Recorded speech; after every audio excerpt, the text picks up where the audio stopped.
One guinea pig.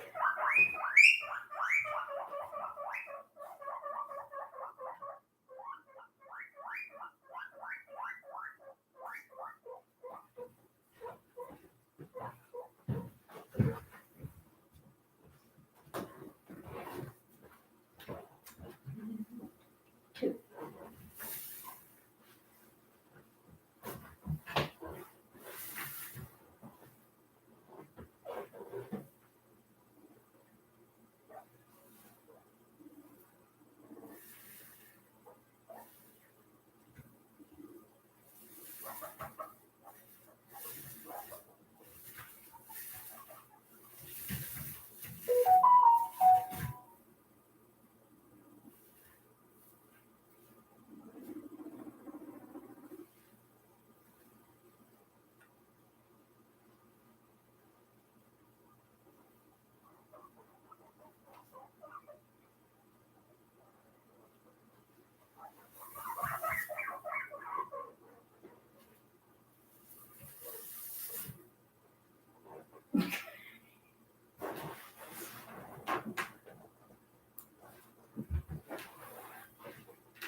I will message you back shortly. I'm in the middle of doing a void bonding with my guinea pigs, and that's going to take my full attention.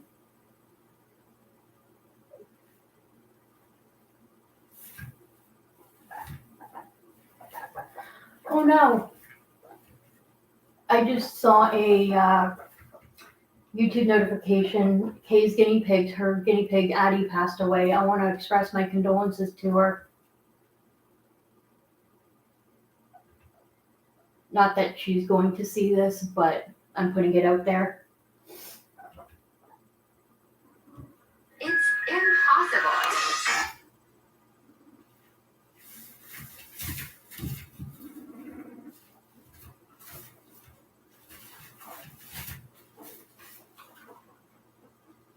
Hi, Ron. I'll try and keep an eye on comments a little bit here and there, but you know how boy bonding is. They take my full attention.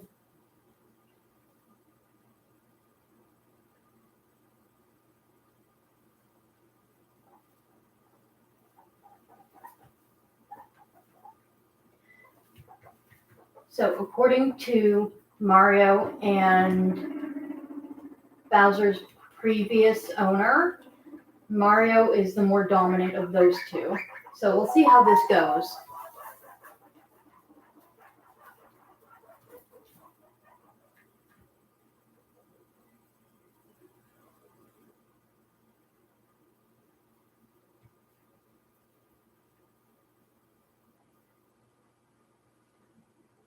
And I do have a container of spring mix to feed them as well on the table over there.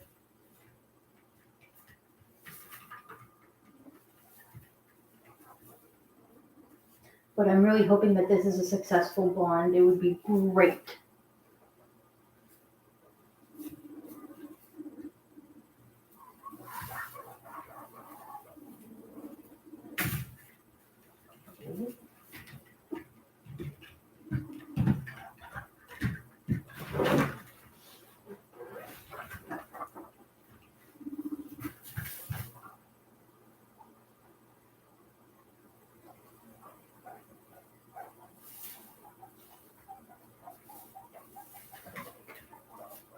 I also have a towel in case I need it.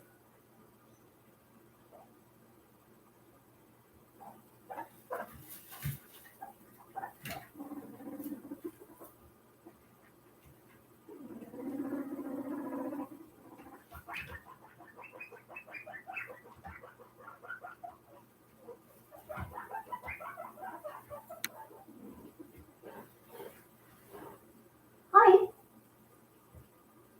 Hi, Mario.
So far, it's looking good. They're both eating hay.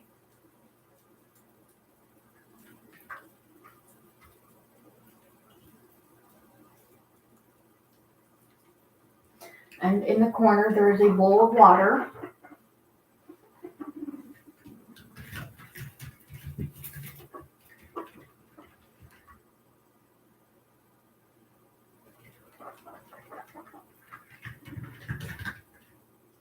Okay, boys. I want this to work out. Please let it work out.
Okay.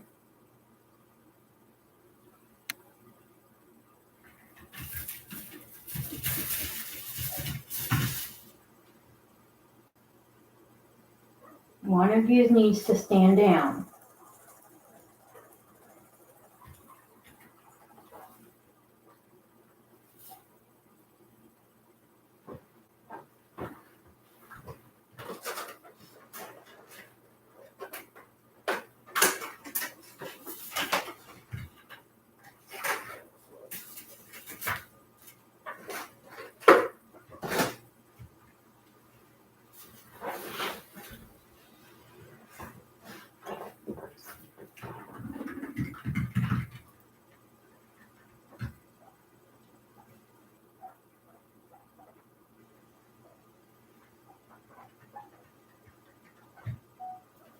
So we're in the process of boy bonding.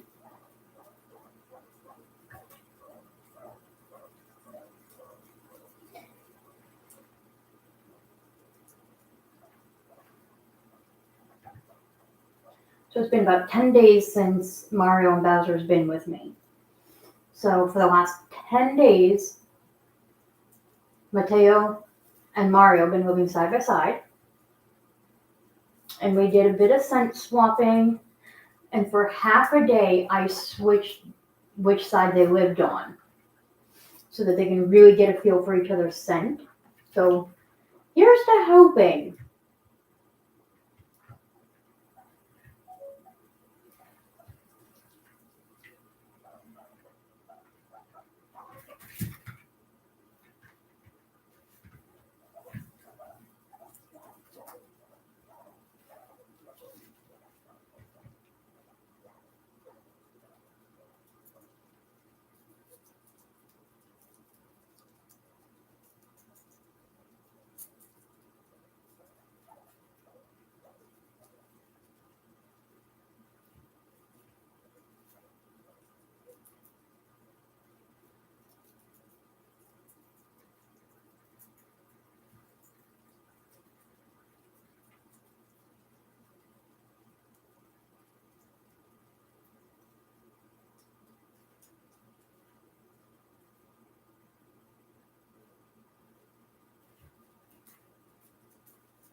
I just uploaded a little short right now so that hopefully it can get into the algorithm and we'll get more viewers. But I do realize it is Wednesday evening. It's after, or it's about supper time after work. People are just getting home or getting their young kids to bed or whatever it might be. So I don't expect a whole lot of viewers right now, and that's okay.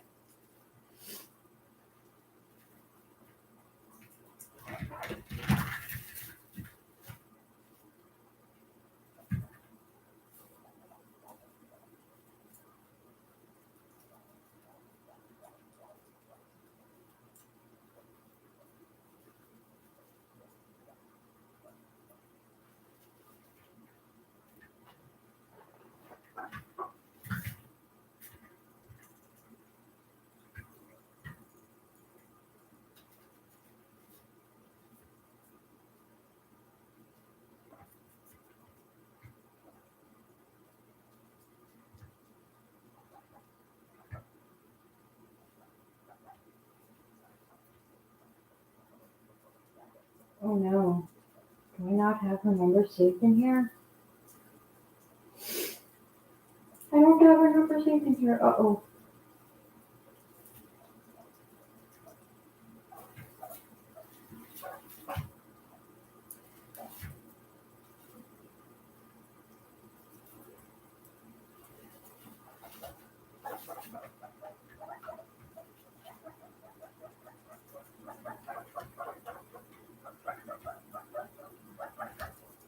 Okay, good.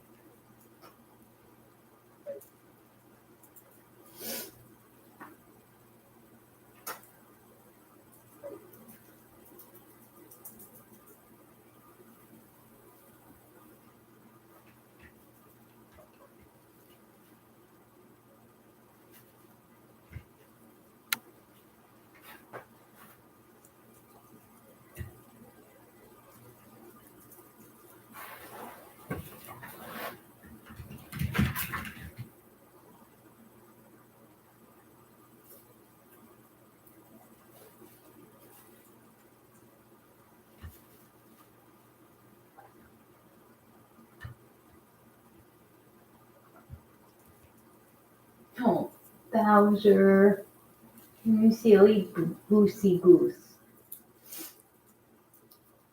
I know you can smell them. Will you boys be good? I want to give Bowser some spring mix. Ooh, ouch.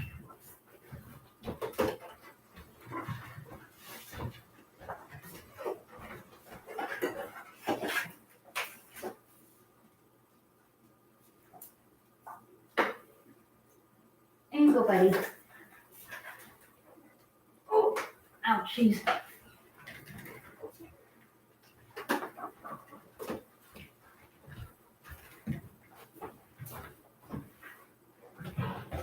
That there. I'm going to sit just right here.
So if this bond is successful, I'm going to do what I've done in the past.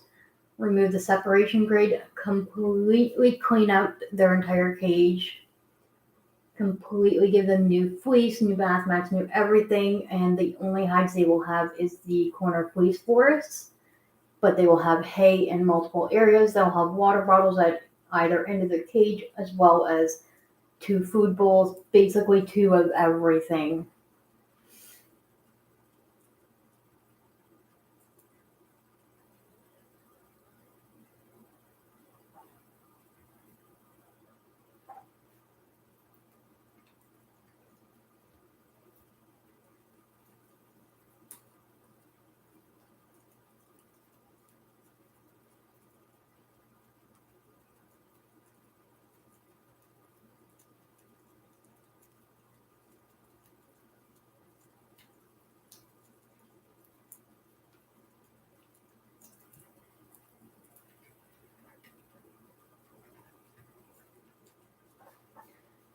So the fact that they're both eating is a good sign, but there's other positive signs that we want to see as well. We want to be able to see them kind of relax and basically just, if they go for a nap, then you know that it's going to be a good bond.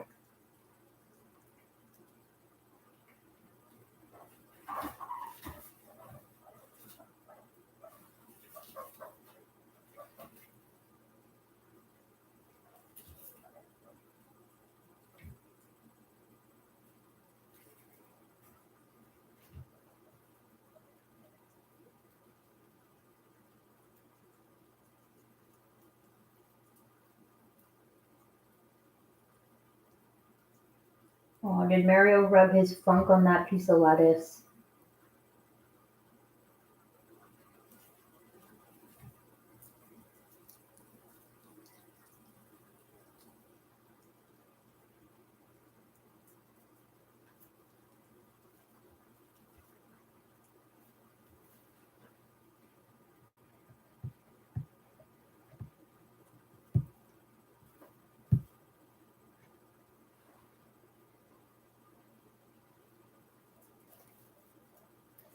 Now, if you've kept up with my channel, you know that anytime I've done boy bonding, it seems to have been successful. Okay, so there's a good sign. Matteo is grooming himself. It means he's comfortable with his surroundings. And that he's, giving himself a little bath.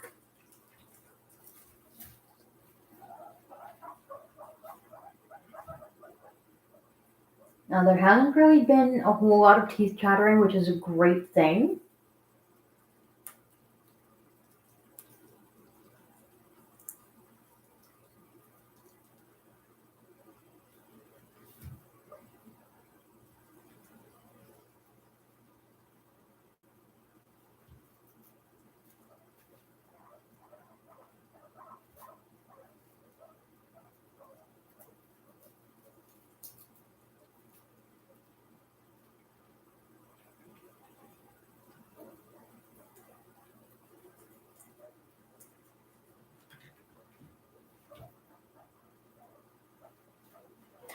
Yeah, it generally is easy to bond babies because depending on how young the babies are, they don't really show any dominance. But it's when they reach the age of 6 months and older that they can start challenging for the hierarchy, basically. That's why I tend to not necessarily go for young babies because I know that at some point in time the bond could break more easily. Okay, boys.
So now Mario's giving up the I'm kind of annoyed sound. When they do the piggy train, Stoner leads the way. That's cute.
Hey, Navi.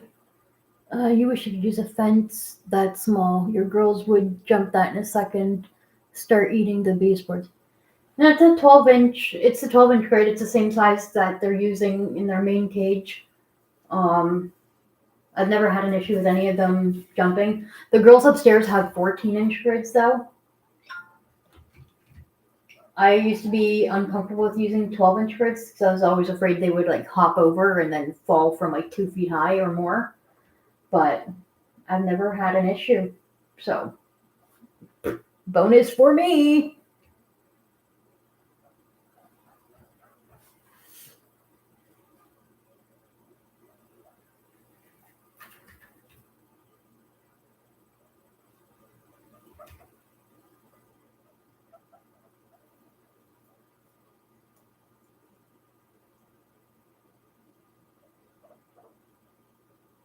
Yeah, so as I was mentioning earlier, provided this is a successful introduction, which so far it's going good.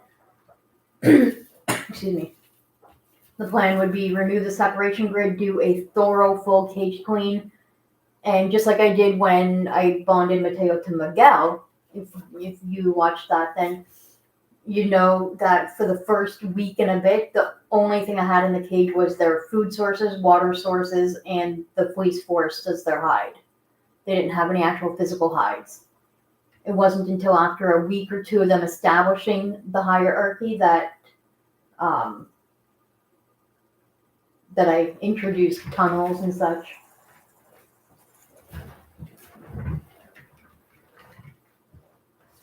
I do have a towel as well as the oven mitt on standby in case I need to intervene, which I'm hoping I don't have to.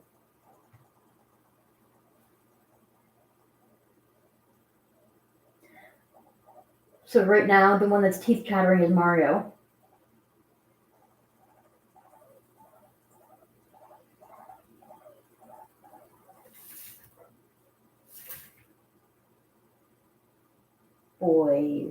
I want this to work out so bad.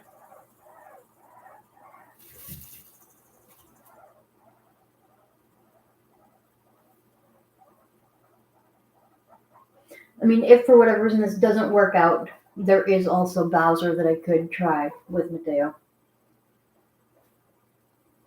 And at the very, very worst is that the setup remains the same, where they each have their own cage and two of them are side by side.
So far I've seen Matteo groom himself once, waiting to see if Mario will start grooming himself at some point.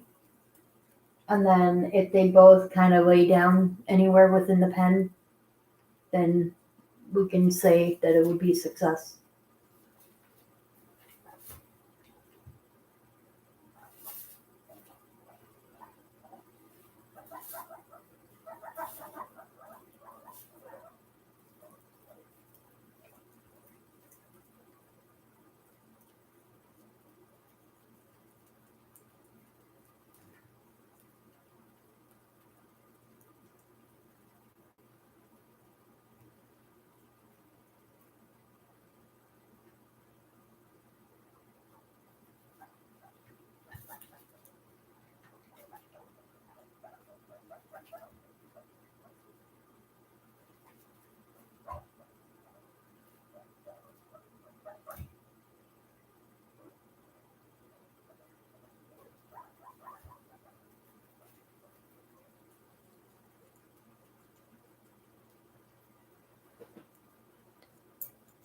Ron says, I might stretching my eyeballs here.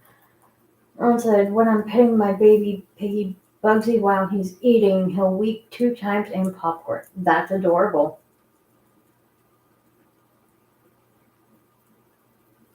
It was actually quite funny because a couple days ago, I decided to put Matteo on Mario's half of the cage and Mario on Matteo's half of the cage. And both of them were so confused to the point that they were popcorning and happy, but yet they were also rumbling and really wanting to get each other's attention. But then towards the evening, Mario decided to throw a temper tantrum. Literally, he threw a temper tantrum, kind of the way a bunny would thump his feet when angry or frustrated. That's what Mario was doing. He was so frustrated because he was on the wrong half of the cage and he couldn't get to the other piggy either, which would have been Matteo. So then I switched them back to the regular halves of the cage and then he was happy.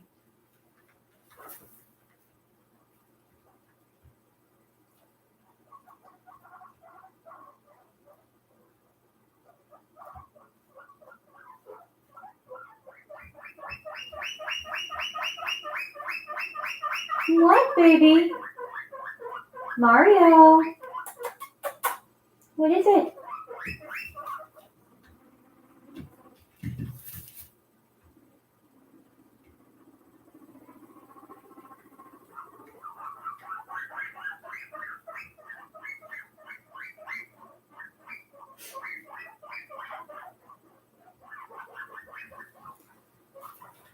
I'll give you boys just a little bit more of spring mix, not too much more.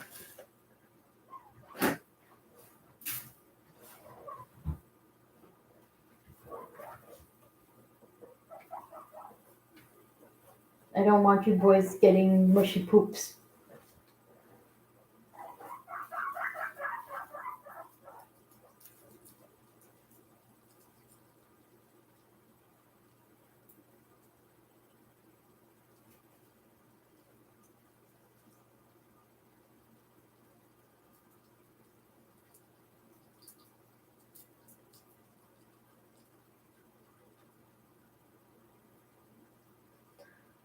Don't worry, Bowser. If I end up having to do a full cage clean tonight, you're gonna get a full cage clean as well.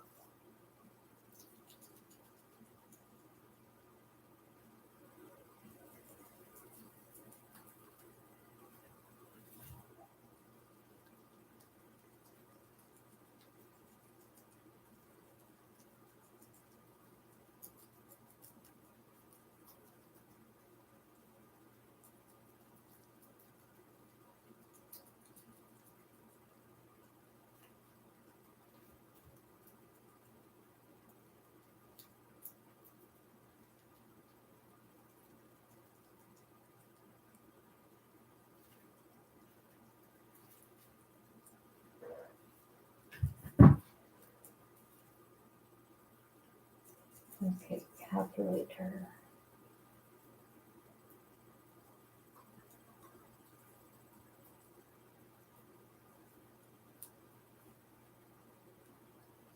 Okay, so to give everybody an idea, their main cage right now totals 15 point something square feet. This bonding pen actually is only 14 square feet.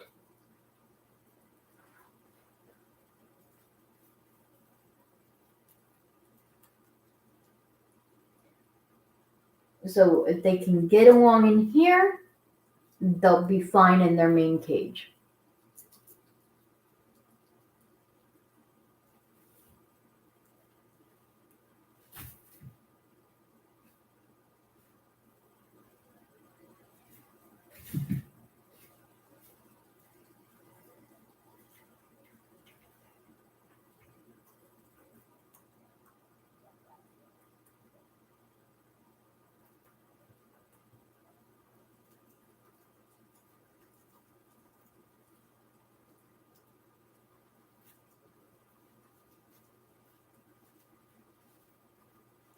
I'm not sure who's throwing out all the hearts, but thank you. It's much appreciated.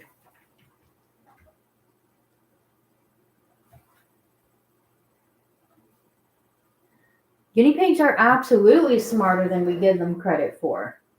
Absolutely.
Oh, good, we have some food finally.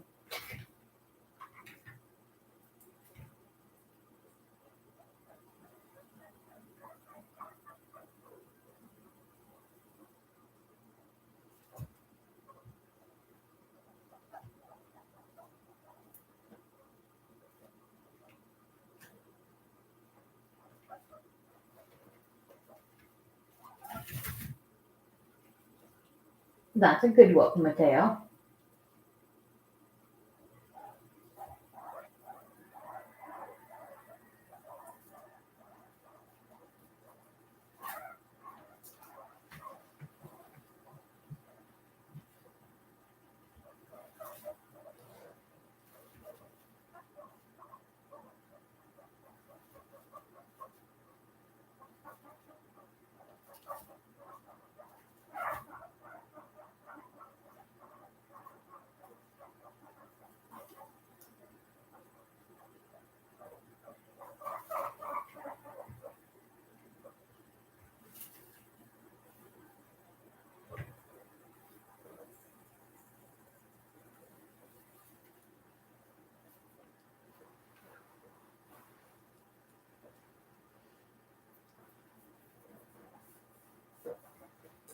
And I'm prepared. I have a beverage with me.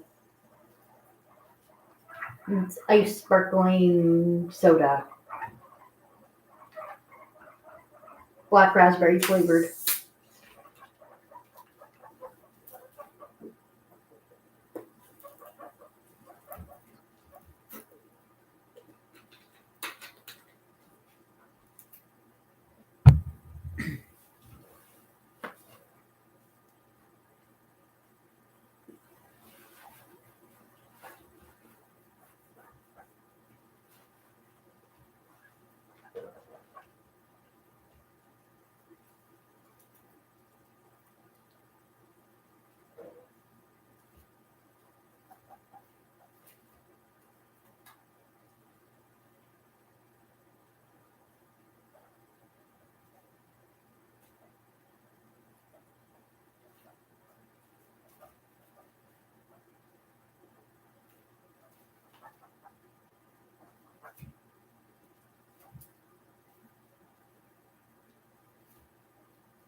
So you might notice right there, Mario was thinking about it, but didn't attack.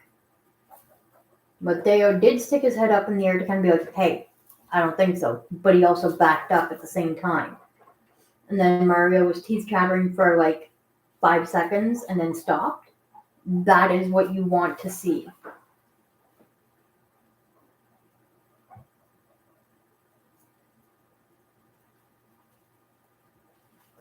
You have adult beverages.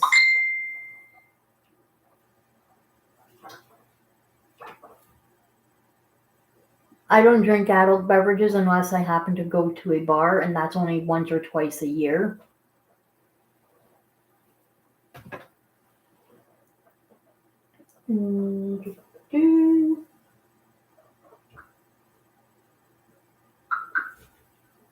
Come pop in the live and see.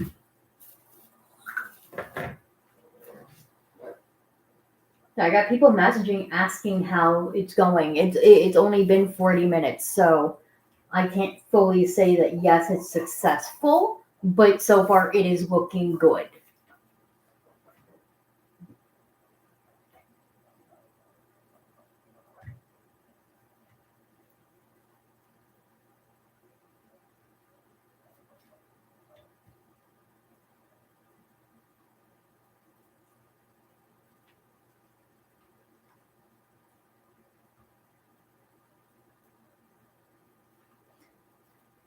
You know what you boys are sniffing out in the air?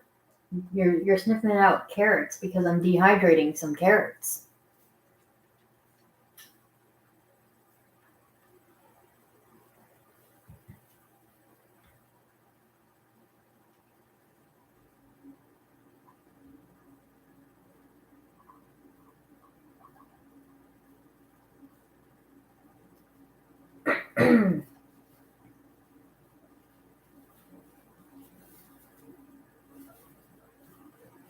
But yeah, this beverage is not an adult beverage. It's just like sparkling flavored water type idea.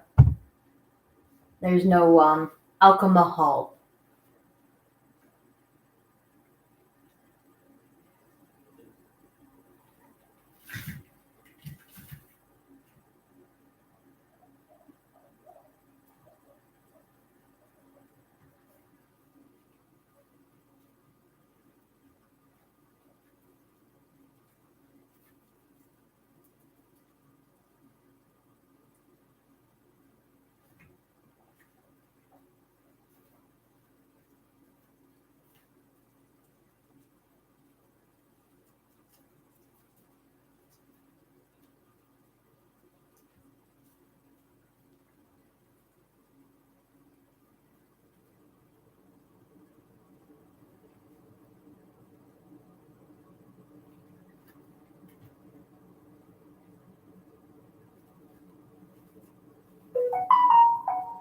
Boop, boop, boop, boop, boop.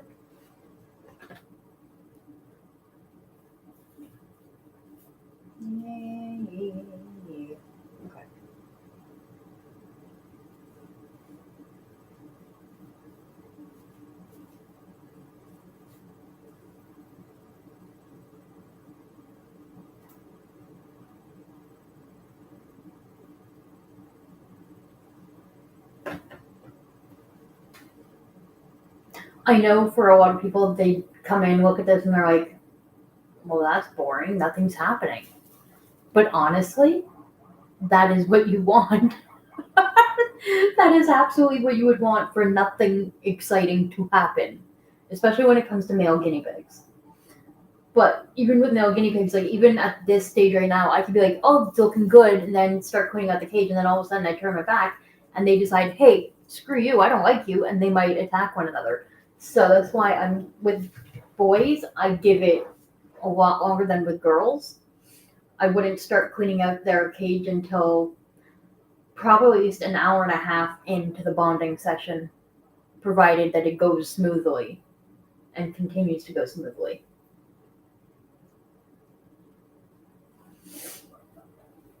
Like I don't even remember how long I waited with Matteo and Miguel. I can't remember. It might have been around this point. I can't remember.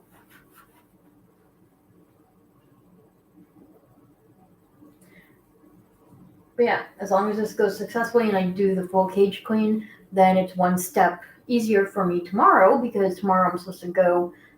I'm supposed to go with my friend for grocery shopping, but I ended up doing my grocery shopping today with another friend. So tomorrow would just be like if I, forgot any like little last minute things or whatnot. But I'll be going at my friend's house the majority of the day, and I'm supposed to do their full cage cleans tomorrow. So if I end up doing it tonight instead, then it's just one step easier for me.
So at this point, what I might actually do is get their water bottles and add one at either end.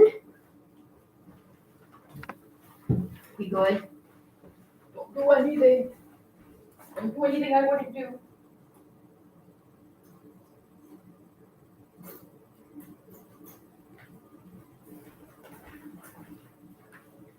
Like,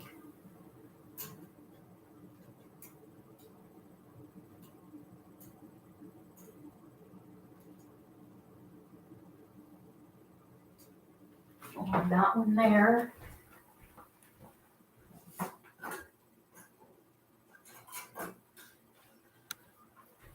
And I'll add this one over here. Even though I got the water bowl, they don't normally drink from a bowl. So better safer than sorry.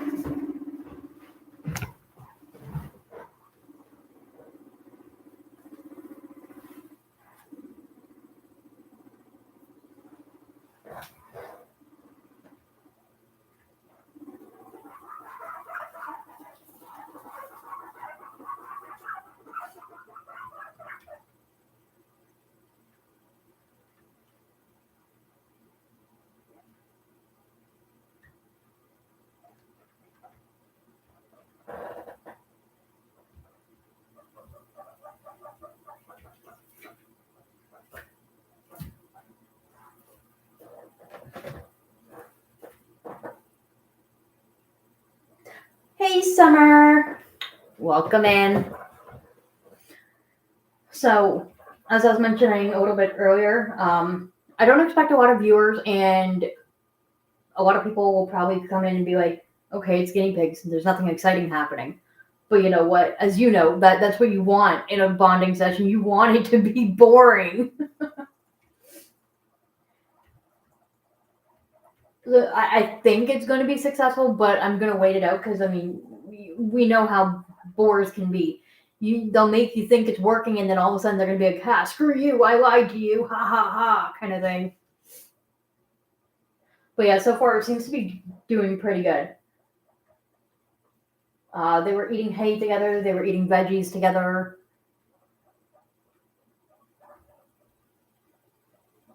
Matteo was already grooming.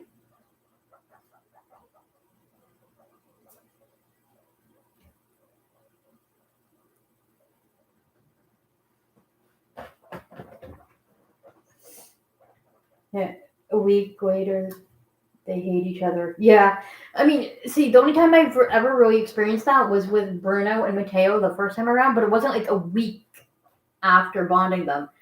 It was several months, like 2 months or something. And then they spent like 6 months just living side by side or something like that. And then they each took turns of being depressed and not eating properly. And then that's when I decided to like reintroduce them. And then all of a sudden it was like, woo, working great. Okay, I feel like that was my neighbor. Okay. Obsessed with this.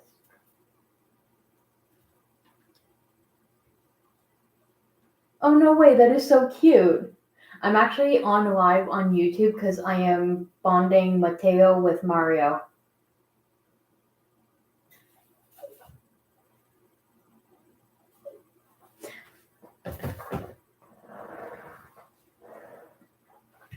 I sent the link for the live for my neighbor in case she wants to pop in and see what's happening.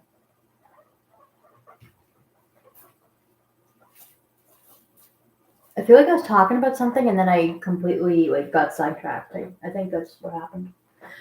But yeah, like the only time I ever experienced like male guinea pigs fighting was with Bruno and Matteo.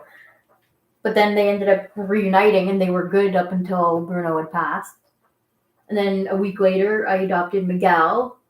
And then a week after that, I introduced the two of them, and that worked out well. And then not even 2 months later, well, we all know what happened. And then fast forward to here we are.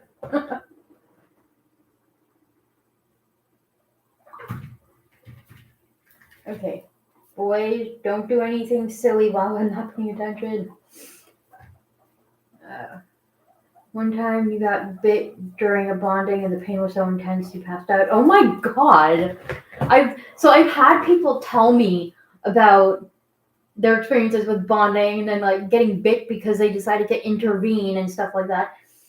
And of course we know how religiously I used to watch Scotty's Animals so it was drilled in my head that you never ever put your bare hand in between two guinea pigs fighting. But I suppose when it's happening, if you're not prepared, you're not thinking about, oh, I need to go get a towel or I need to get a blanket. You're thinking, oh my god, I need to remove the two and separate them, kind of thing. So I understand how that would happen. Well, see, Mateo's grooming again. But yeah, I'm trying to think. I don't remember the situation of what happened, but there was a time where I almost got bit by the guinea pig, and I would have gotten bit had I not had this famous oven mitt on. It says Happy Hanukkah on it. I've had it for so long, like I need a new one. I'd like to get matching oven mitts, to be honest. But I've had this for so long, and I don't use this one for my cooking or removing from the oven. I have a silicone one for that. This is literally my bonding mitt, and it seems to have brought me luck somehow. So I always keep this. It's always going to be here. Or at least that's the plan. You got coffee and said, I don't need a towel. Yeah, that sounds about right. Ron said, my piggy Stone was grooming my baby Dave and nibbling on his ear. That's cute.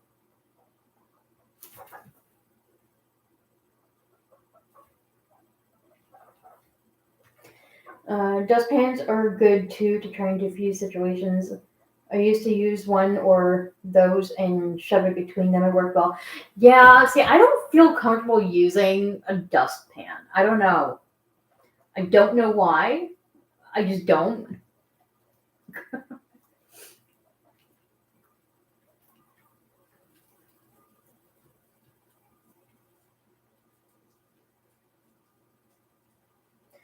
And that was a nice pile of hay at one point, but you guys like really flattened it out. But you're also doing really good at eating most of that, so I'm okay with it. You learned it from the bunny community. Oh, okay, but the thing. Oh, hey Liz, how are you doing? Love the oven mitt for bonding. Yeah, so do I.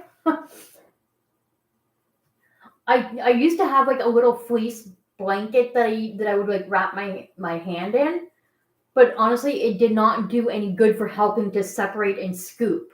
At least with the oven mitt, I can stick it in between, and it's a thick enough layer that if they do bite, I'm not going to feel much of it. Mario's grooming. Oh my god, he's grooming. I think this is going to be another success, guys. I am so freaking happy. Oh my god. Hanging in. Oh, geez. That would have been a rough day for the weekend. And getting sick. Oh no. I hope you feel better. Seems like everyone's getting sick lately. Knock on wood. I hopefully won't.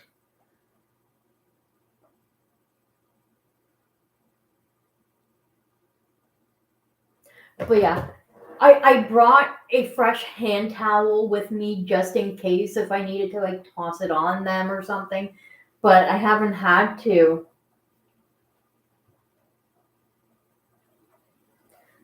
I haven't had to at all. Like I feel like either I'm doing something right when it comes to the slow introduction with the boys, or it's just pure luck.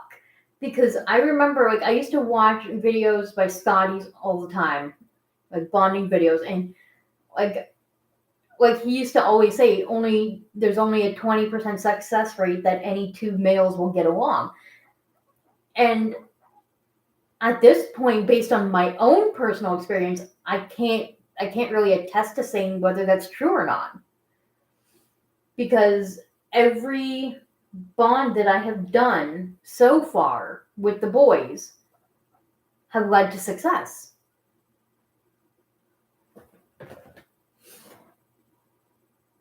Okie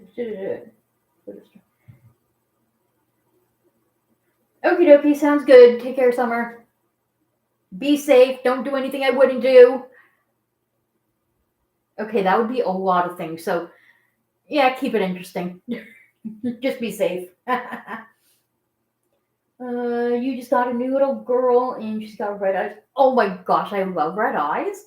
Actually, I don't know if it was the lighting, but I believe Mario might actually have like dark red eyes. I could be wrong. Like I said, it could have been just the lighting. Oh, he's laying down. Aw, look at that footsie. Oh, I gotta get pictures, guys. I need pictures.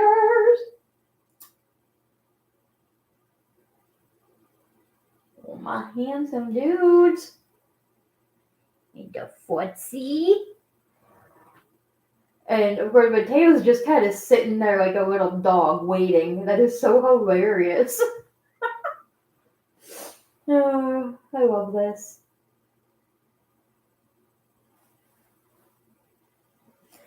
You love how Mario looks. He looks like one of your boys. Oh, that's sweet. Yeah, he is so handsome. Okay, so here's the joke.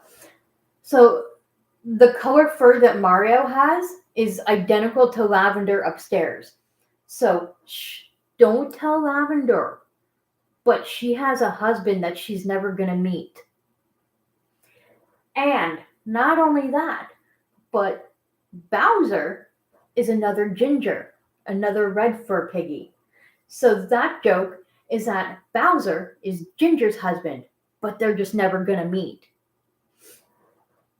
Because, I feel for my Ginger upstairs, because, I mean, she doesn't know it, of course, but she was a widow, right? Because, Bruno used to be her husband that never met her. And of course, me being a widow, I feel that pain, right? So if Ginger can secretly have a new husband, then you know what? My time will come again soon. Hey, I mean, if I can't joke about things, then what's the point, right? That is a really good sign, pancaking, absolutely.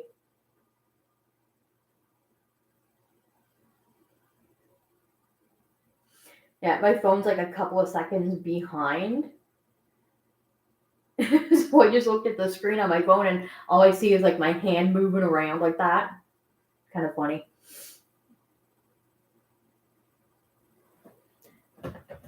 So this has been going for just a couple of seconds shy of 1 hour. And this is where we're at. So this is a good sign, which means that I can probably start cleaning their cage out soon. We're going to give it another 15 minutes. If things continue to stay like this, then I will start cleaning their cage while you guys can watch them.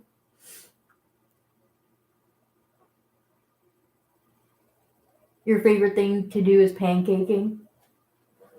It is adorable when they pancake. What's even more adorable is when you have a very dark hair piggy and then a light colored piggy and they successfully bond. When they're laying together, it just kind of reminds you of like salt and pepper. It's just so adorable. Oh, we got a couple of teeth chatters, but that didn't last.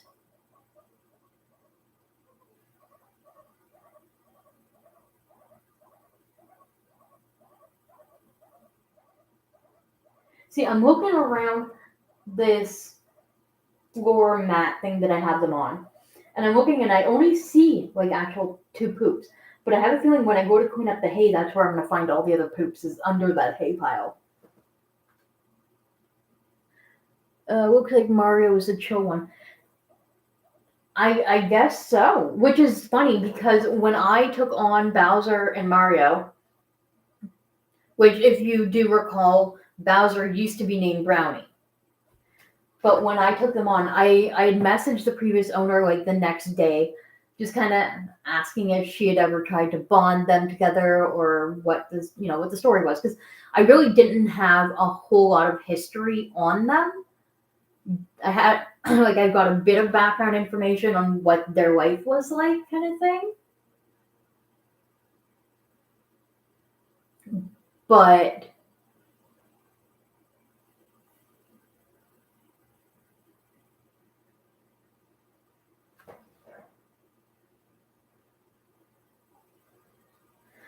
other than that, like I didn't have like a whole lot to work with, so I kind of wanted to know if she had tried bonding them. Apparently, she did, and it didn't turn out well. And apparently, Mario was the more dominant of the two. So I really had thought that Mario would be the more dominant one between the two, which I mean, between these two, it could be, but who knows?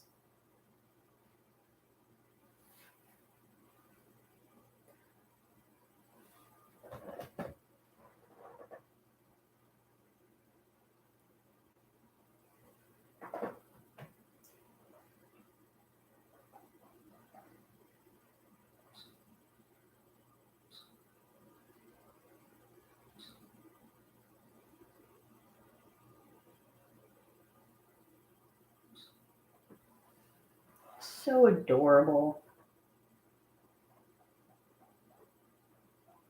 Oh,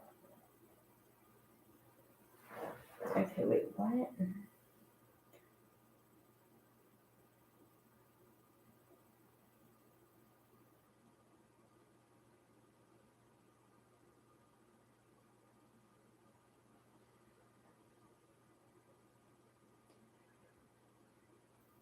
I mean, so there was a comment that caught my eye on Kona and Suba's video from the other day where it was titled "Does Artie Want to Get Buff?"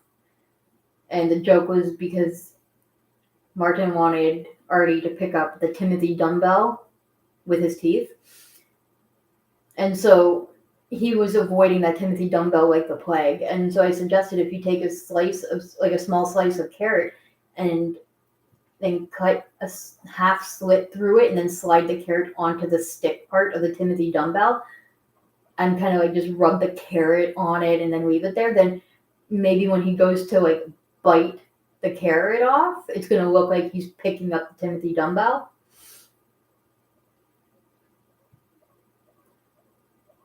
And this person commented on that, just saying, now I'm wondering if threading their cookies onto a stick would confuse them or make them think they found the cookie buffet.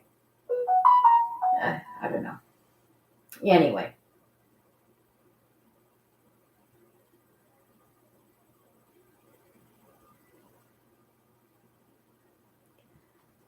So it's 8 p.m. Eastern time here.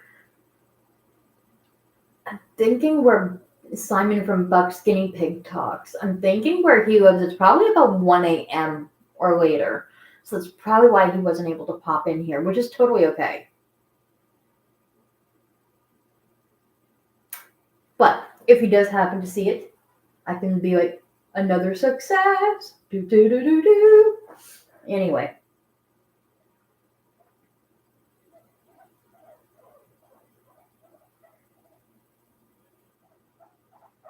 It kind of does look like he wants to snuggle up, doesn't it? I mean, give it time, and that could happen. Because I know with Miguel and Matteo, at one point they were just constantly snuggling up together.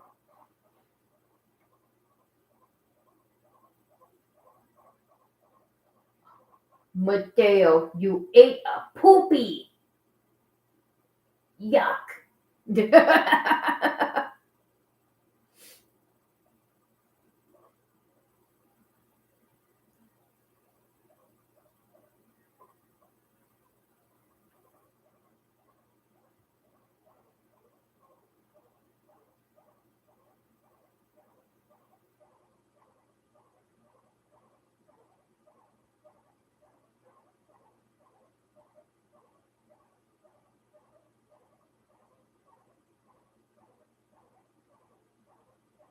Who's complaining?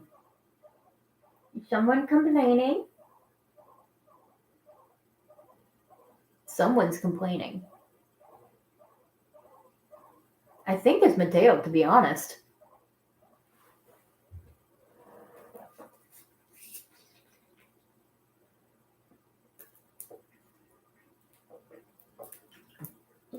Oh, excuse me, what?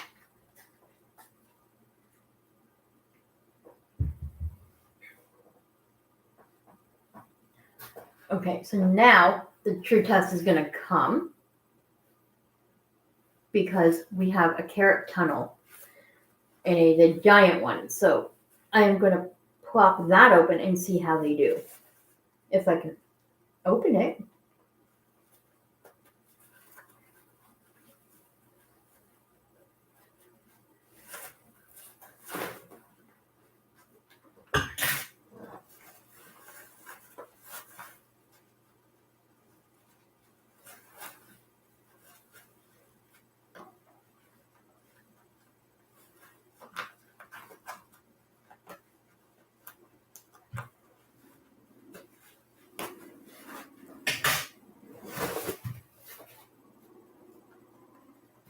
So, big giant tunnel.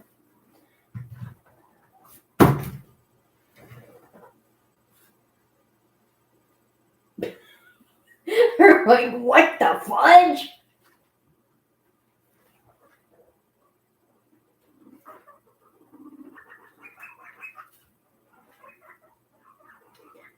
Now I've had that folded up in the closet upstairs in the girls' room. So hopefully it does not have anyone's scent on it. I am praying.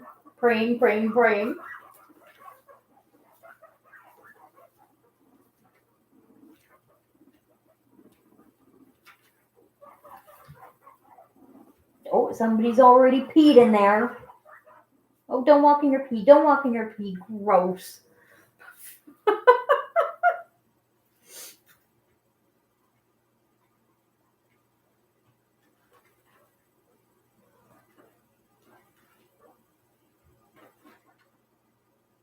Don't eat the tunnel.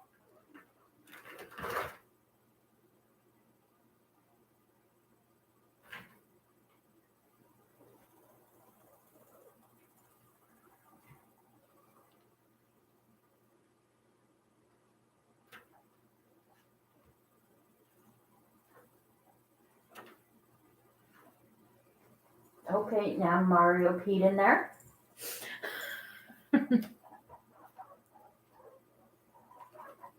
It is really cool to see how interested in it they are.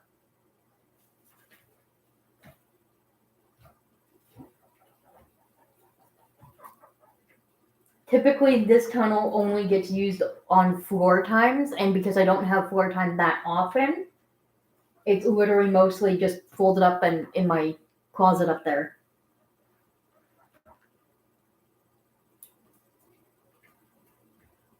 Or are you peeing some more?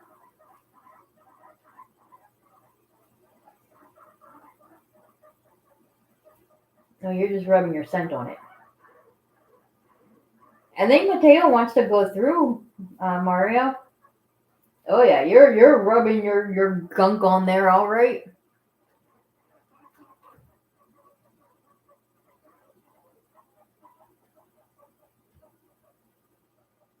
See, unfortunately, your jewels are not as big as Bruno's were, so I can't really be like, show them the junkas off, because like they're just not the same.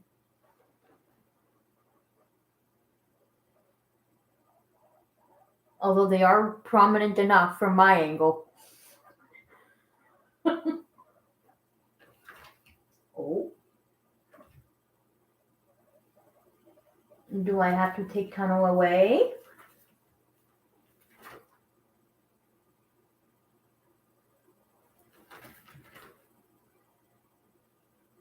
So now, like I mentioned before, as long as it succeeds and I clean out their cage, they're not going to have any physical hides in there. They're going to have each a corner fleece force, and they're going to have a ton of hay that they can hide in.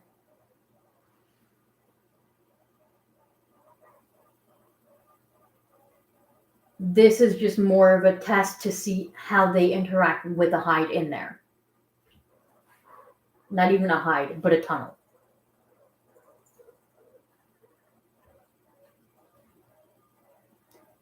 Nope, this tunnel was from Piggy Box. I got it, I think, like a year and a half, no, 2 years ago. Almost 2 years ago. Usually when I get income tax is when I will try to order a couple of boxes from Piggy Box. And they always have the promotion that when you first sign up with them, if you enter the promo code of Carrot Tunnel or something like that, they will send you this free tunnel. Now, it used to come with Velcro so that when you fold it together, you could just Velcro it closed. But my girls decided to try and eat the Velcro, so I cut those straps off completely. And to keep it closed, I use shower hooks.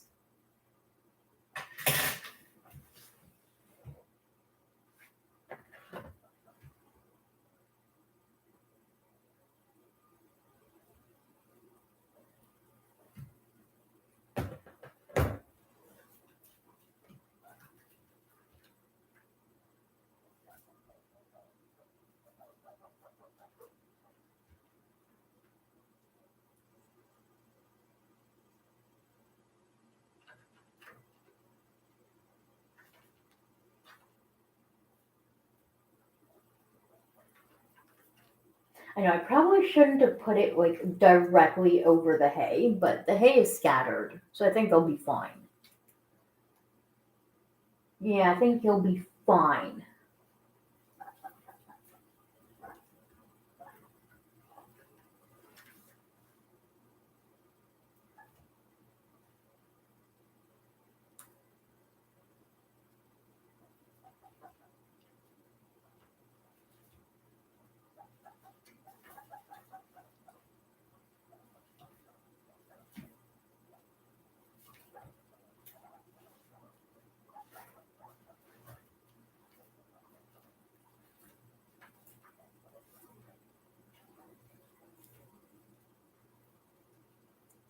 And then to wash it, all I usually do is take it upstairs to my shower because I've got the extendable shower hose that I can remove from the wall there. And I just hose it down and I use usually a bit of Dawn dish soap, and I thoroughly wash it that way, and then I let it air dry. And then I put it back into the closet once it's dried, and then I don't use it until the next time I do a floor time. So this can kind of consist of a floor time because, it is on the floor. And I'm just being like a smarty pants. You love how they chirp a little when they walk, so adorable. Is that supposed to be a sign of happiness? That would be more chatting. They're talking to each other. And don't make a fool out of me, boys. I know you're both in there. I think. I could only see Matteo, but I'm pretty sure Mario's at the other end. Yeah, Mario's at the entrance to the other side. But that's basically why they say that guinea pigs shouldn't be alone. Now, a lot of times people mistake being alone and being solo as the same thing, and it's not. So a solo guinea pig would literally be only one guinea pig in the entire household.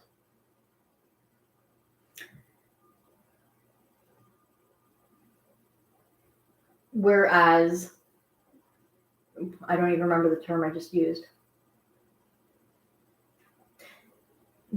I would say being alone would be like you have your own living quarter or your own room, but then you have like a barrier with a next door neighbor or cage mate or grid mate, whatever term you want to call it as. It's the way I would look at it and think of it as I live in a set of row houses or townhouses. So there's my unit, and then there's another unit, another unit, another unit, and then another end unit. So it would be like a next door neighbor to me. The only difference would be with guinea pigs in guinea pig language and terminology is that you can still see and sniff one another out and communicate through the grids. Whereas in my human talk, I cannot just go up to the wall and sniff my neighbor. That would be really weird. Very, very weird.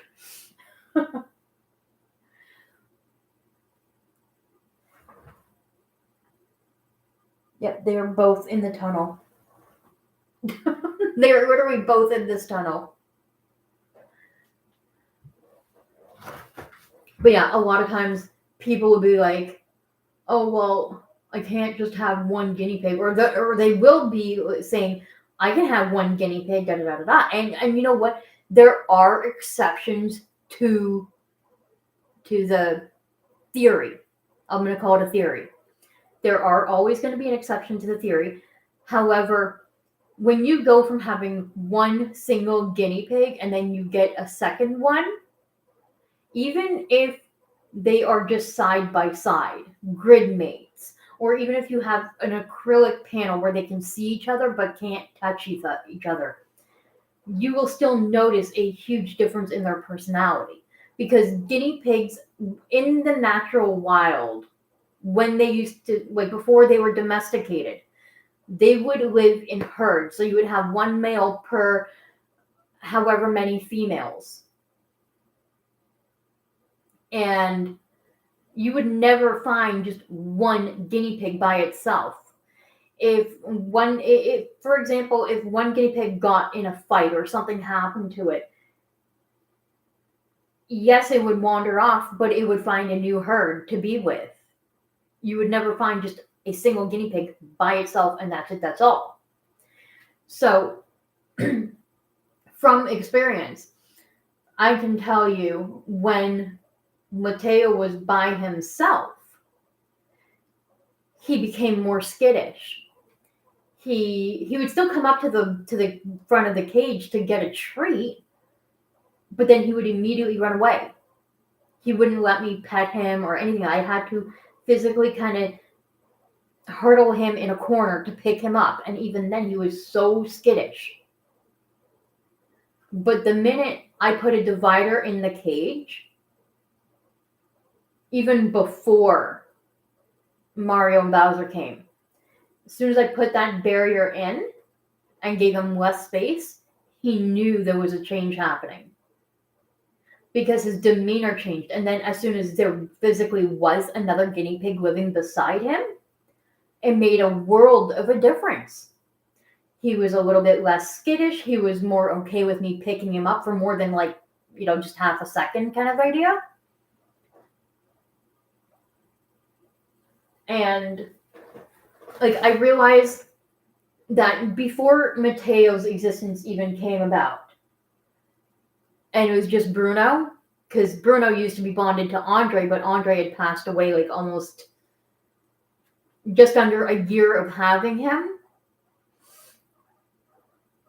Bruno became extremely skittish. I mean, he was always skittish to begin with, but he became more skittish. And at that point, I remember having to bring his cage, make his cage smaller just so that I could fit it under the table in the girls' room. And that was when I lived at my old place, where the bedroom was even smaller than what I'm using now. So it made a huge difference. Now I did the difference with Bruno and then this situation is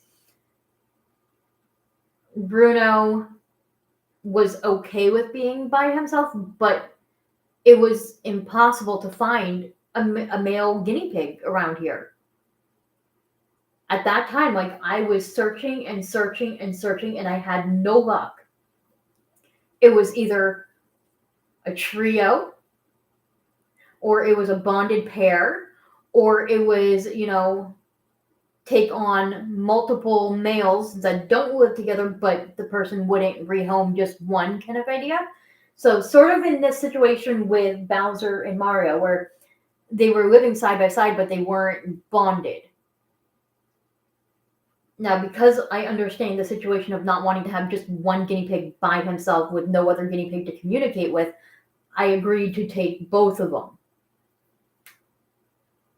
So, will Bowser be okay on his own? He is doing okay for now. He's thriving. He's fine. But as soon as I can figure out a solution where I can bring him up on a table and maybe have him living side by side, the two of them here, then that would be great. I'll figure it out eventually. But for now, that's how it is. But he could still at least communicate with them. They can hear each other. They can definitely smell each other. Because as soon as I put out this bonding pen, Bowser was at the corner of his cage and he was just looking out and looking and looking and staring. He knew something was going on, right? They're not dumb animals. They have a really high sense of smell. So it's not like Bowser's the only male guinea pig in the house kind of thing. There's still two others that he can communicate with. But yeah, when you go from having just one guinea pig to having a second one, especially if you are able to successfully bond them, it makes a freaking huge difference. It makes a world of a difference. You notice that their personalities come out more. They become less afraid because guinea pigs look to each other for comfort. And this has been going for an hour and 22 minutes now. So I gave it even longer than I said I was going to. I think it's going to be okay. I think it's going to be successful. So I am going to chance stepping away from here to go start cleaning out their cage. I am going to leave my phone over here as well. But I'm not going to be I'm just not going to be in arm's reach kind of thing. I'm going to be a little bit further apart kind of thing. So I'm going to start doing that. Because when I clean their cage out and then put them in the cage again, the bonding process kind of restarts a little. Because again, they'll be in a quote unquote new environment. So I'm going to do a deep clean on their cage, put out new fleas and all that stuff, So this way they can start to establish the hierarchy again. And at that point, I'll bring the computer over to where my desk is and put it on the top so that you can still kind of watch them and see them. And yeah, so I'm going to get started on that. My oven mitt is going to stay right here on the couch so that if I do have to intervene, I'll be able to grab it.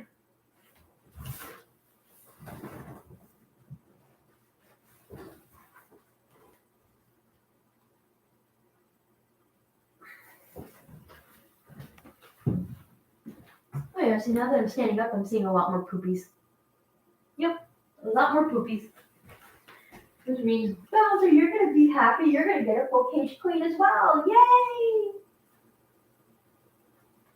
Okay.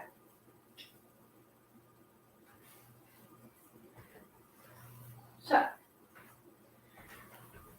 just because we need to move that, we're going to stick that right there. Yeah, I started using Scotty's hair rack again.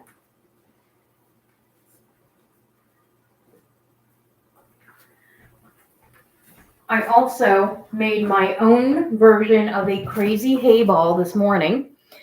This one was Matteo's. This is Mario's. Mario pretty much demolished most of that already. So I'm just going to remove the string from it and toss the hay right there.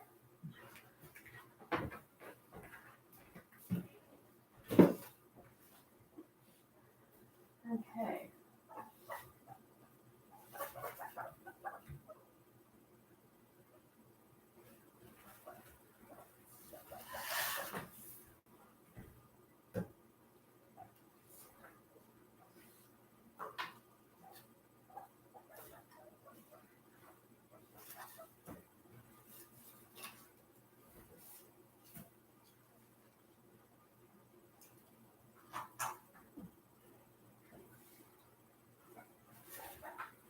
Here, let's see how you do with a second tunnel right there.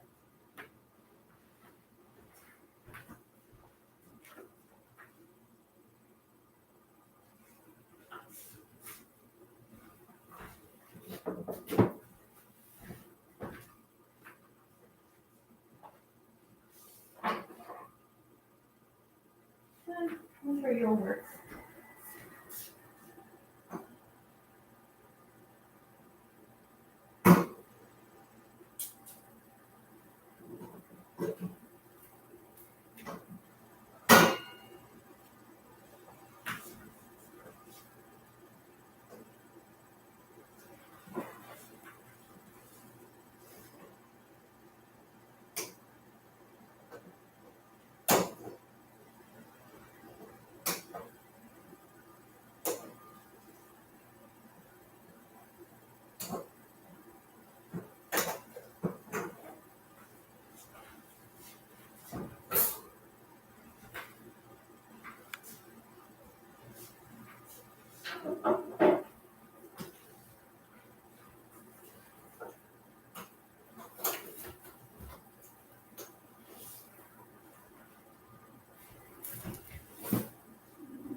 Like, you have no idea how happy I am that this bond seems to be working out. It's freaking amazing. Which means Friday I can work on carving the pumpkin, and then Friday we could do a 4-time live with everyone. Girls first. No, maybe boys first. Yeah, that would be smart. Not girls first. But Friday we will do a 4-time with carving the pumpkin and then letting them finish carving it. We'll do Matteo and Mario first, and then we'll do Bowser, and then we'll let the girls have at her.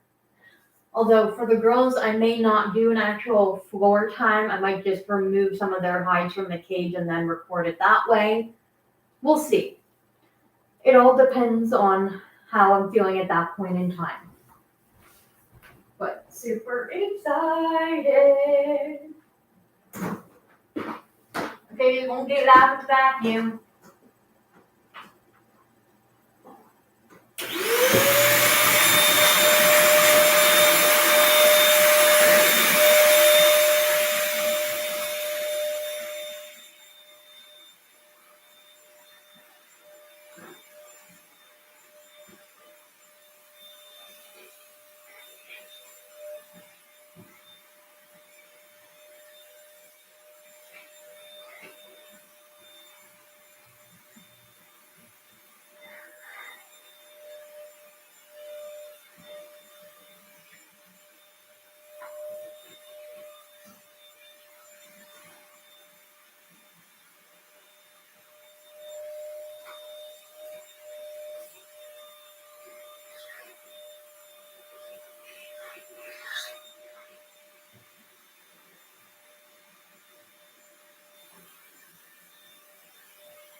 I think they're both still in that one tunnel.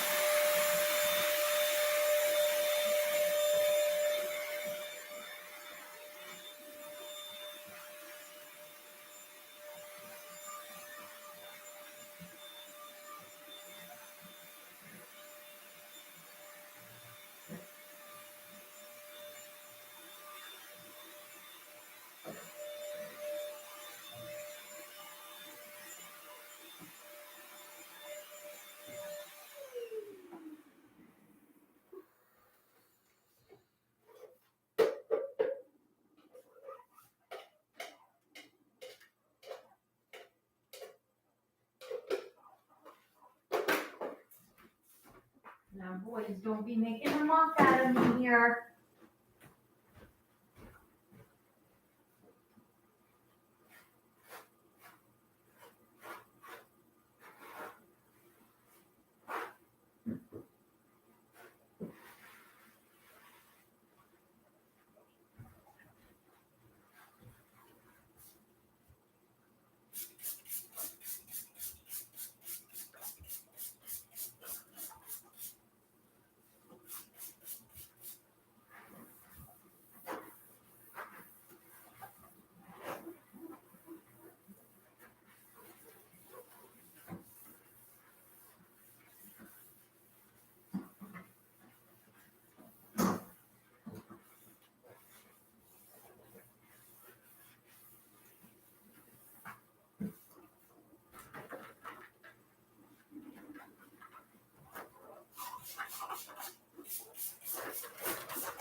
Okay, I'm gonna mention this because I'm not too impressed. This bath mat is one of the ones that came with the boys. There was a lot of them that were like this, which I ended up having to throw away. If you look carefully, a lot of the nubs are missing on sections of it. Like, it might be easier to see on this side. I don't know if you can see it. But yeah, there's a lot of nubs missing.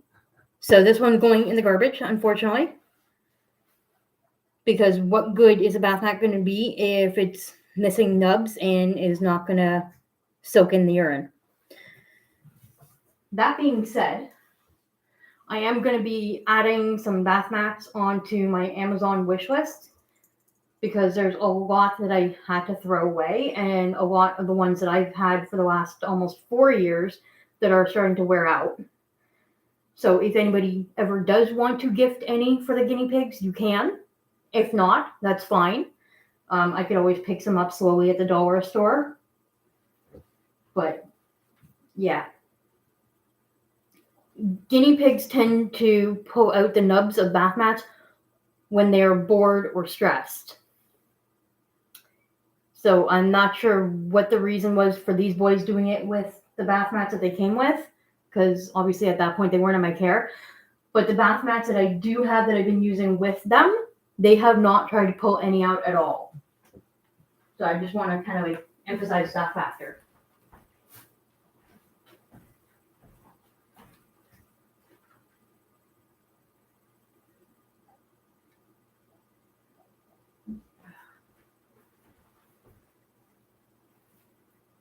There we go. Okay, we got some matching bath mats here.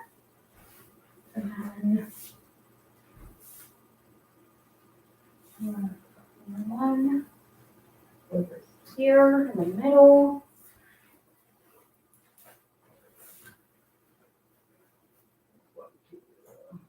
Stick hay bag right there.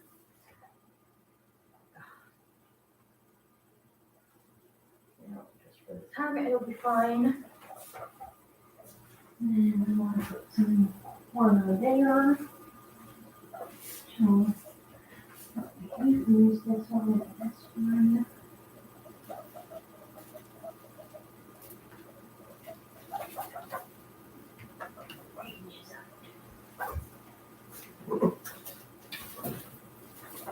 And we're going to put the blue ones in this corner.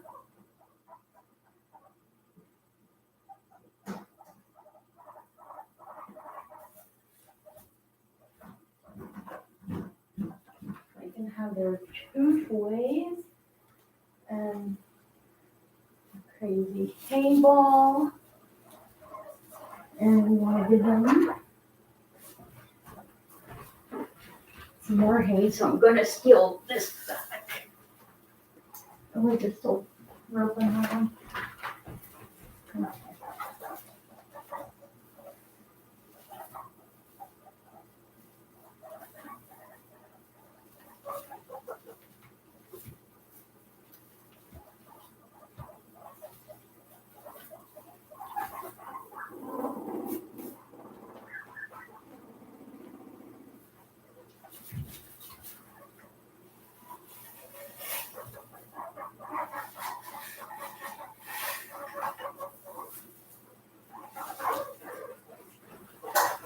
That can go there for now.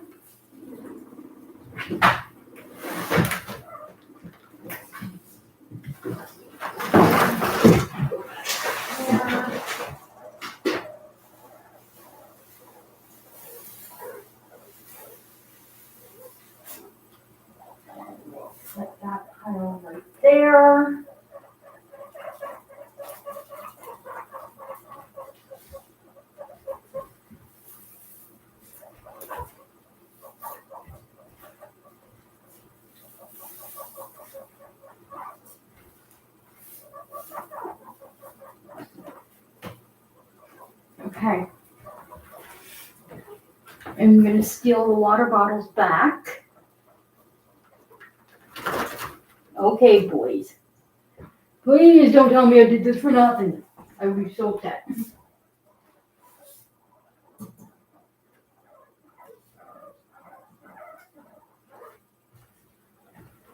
Okay, I won't be upset. I'll be disappointed, but not upset. Because,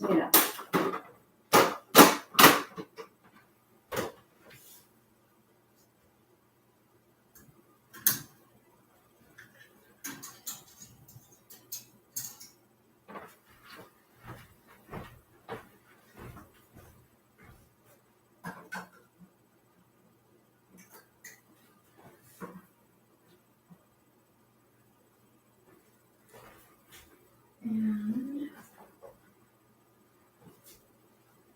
what did I do with their food bowls?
There we go.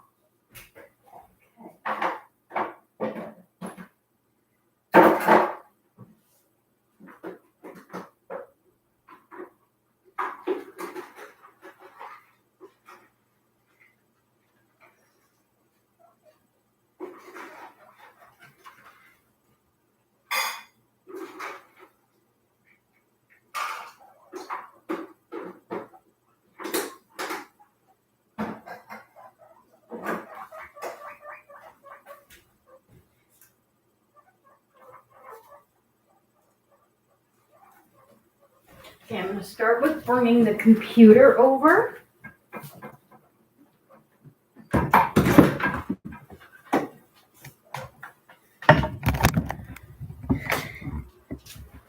And I still got to do Bowser's cage. Oh, hang on. I got to clear space up there. I know, boys. Hang on. Hang on. I almost got to move a bunch of junk here.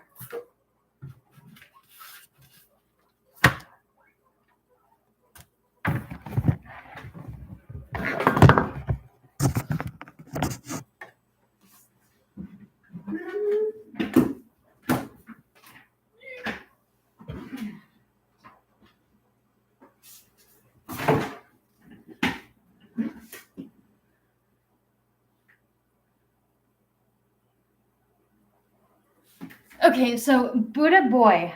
Buddha boys are basically boys that don't care what guinea pig they are with, they will always get along. So, for example, with Saskia's set of Buddha boys, you can put any male guinea pig in with them generally, if they're a Buddha boy, and they will always get along.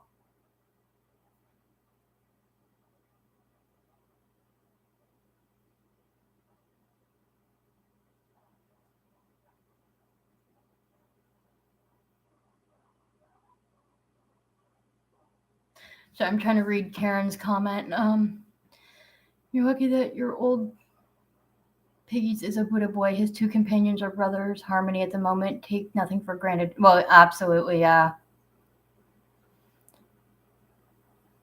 Oh, thank you. So this is what I mean by they're not getting any physical hides, because that's been my experience with any time I've done boy bonding, is that for the first week, they will have no physical hides in there. So there's nothing to fight over. Multiple areas of hay. And then when I finally do introduce any hides in there, it'll be nothing but tunnels. So it'll be like the wooden tunnels. I'll spray it down with vinegar and let it dry. And then like the hide that Bowser has in there, I'll probably use that. I'll spray that down with vinegar, and then that way it doubles up as a hay rack as well. Or maybe I'll get another one. I think they're like $30 on Amazon in Canada. So I'll try and maybe get another one like that. We'll see. I love using hides like that because it's actually a tunnel. Believe it or not, it's a tunnel, but it can fit 2 piggies in there to hide. 3, depending on how big or small they are. And the fact that it doubles as a hay rack, it's a space saver. So, oh yeah.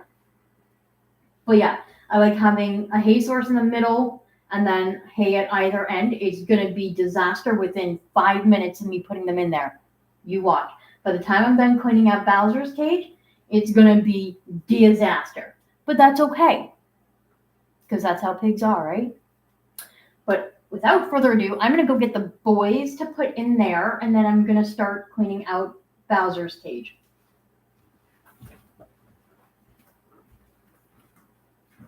So let's start with moving that out.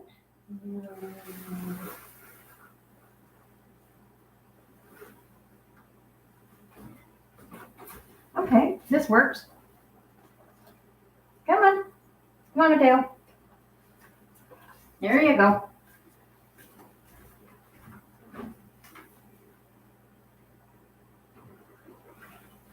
Good boy. You came in the piggy transport. How'd you go, Mario? Come on. Come on. Good boy.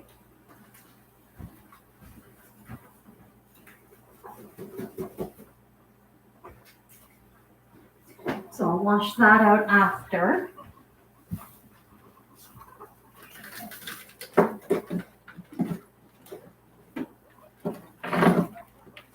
Ooh, I'm gonna have to get some more disposable gloves. I'm running low.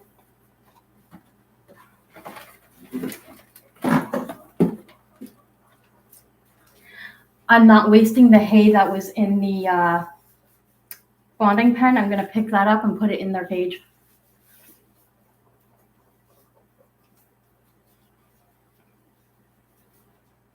Oh no, you have to move again? Oh, that kind of sucks. See, I wouldn't really necessarily say that the guinea pig's cage is decorated. This on the wall is my fall decor. Okay? So, obviously we got their name sign. These are little gifts that I got from Mickey, which is also Guinea Pig Mania on YouTube. Fall decor. So, the 3 canvas things, those have always been there. Those will be on the walls year round. Although that might change a little, I don't know. I have other ideas for the near future on my wall decor in that aspect. But I've got my week sign still. And then week means I love you and spoiled weakers live here. I did have that on the cage here. Or over here or something like that. But then I realized at the time that Miguel was trying to chew the wood, and I realized at that point that was a no-no and had to move it away, because on the name signs, what I've been doing now is I put a paint sealer on, which can be toxic. So for anyone who orders any name signs, do not put it within reach of your pets.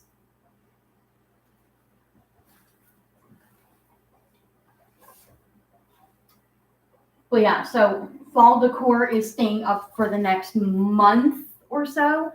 And then I'm going to be switching it up for Christmas decor.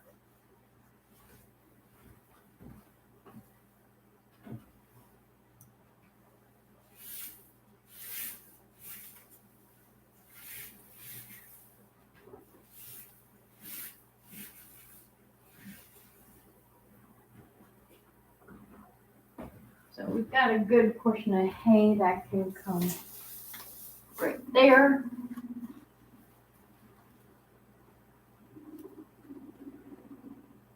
Okay, let's empty the water bowl and then I'll tidy up that spot after. See, now I'm seeing all the poop.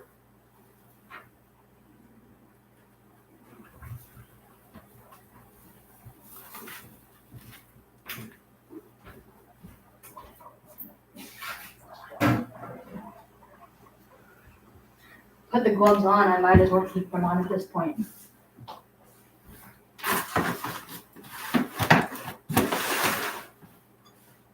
And then to clean Mario, or not Mario, but Bowser's cage, I just kind of pull it out a little bit like this.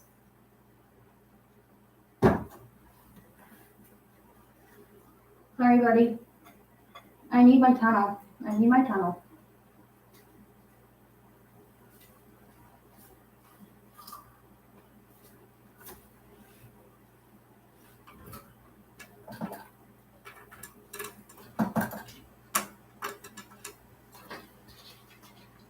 Come on. Come on.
Oh, you've only been there for 8 months? Oh, wow. Well, hopefully after this move, you can kind of stay situated and not have to move again.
Okay, boys.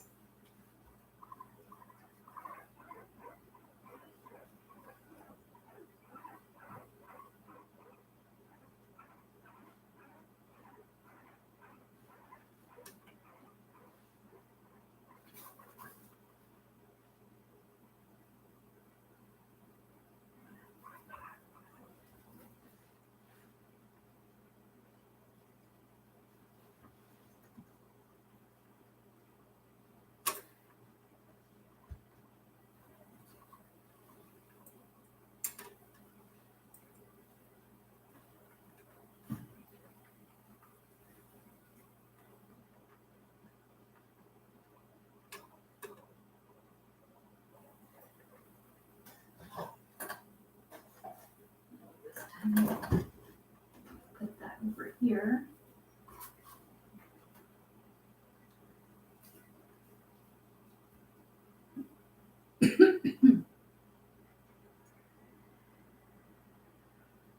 There. Tuck you back in a little bit. We still got lots of water. And we go there. Get the cup. Oh. Ouch.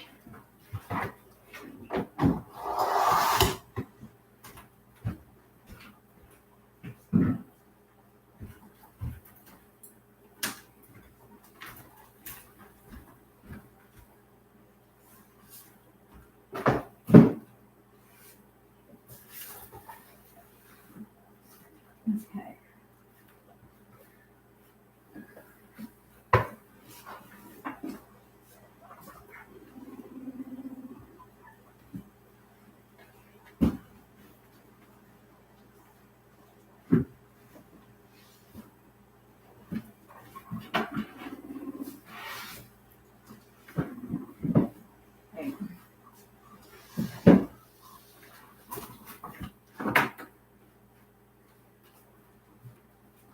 Okay.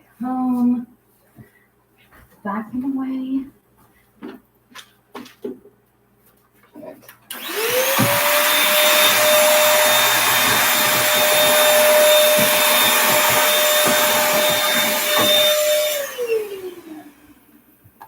And Bowser can have his bowl.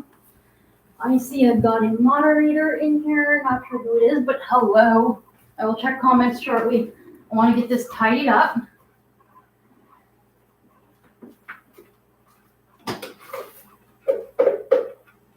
So the boys had spent an hour and 22 minutes in the bonding pen, and then I cleaned this out and moved them up here. As you can see, I'm sticking to my usual regime of no physical hides, just the fleece forest and multiple food sources, 2 water bottles, 2 pellet bowls.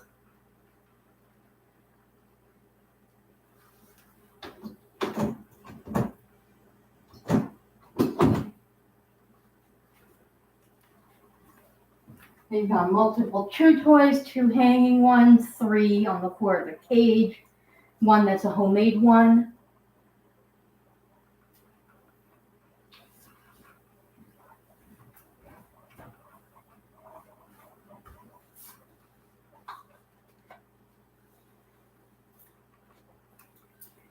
So we're just going to tuck away their hides and stuff for now.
okay, it's Brooke that's in here. We're doing good.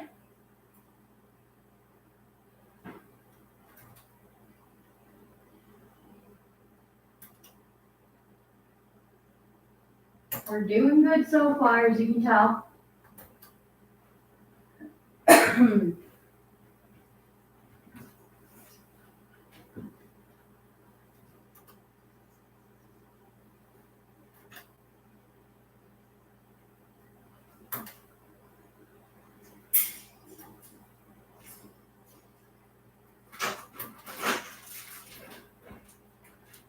Oh, you're a big mofo. There's like a massive daddy long in the corner of my window.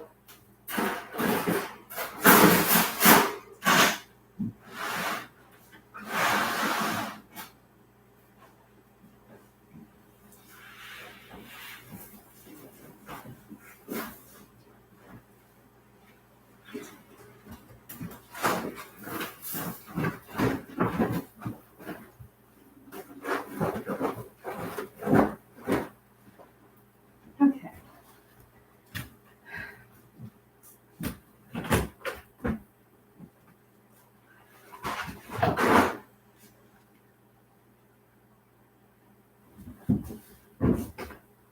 Get the laundry done after.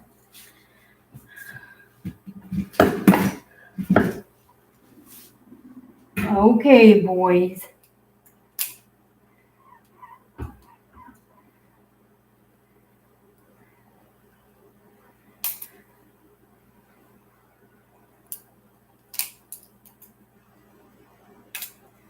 The scissors aren't working. When all else fails and you don't feel like digging out your wire cutters to cut zip ties, use a nail chomper.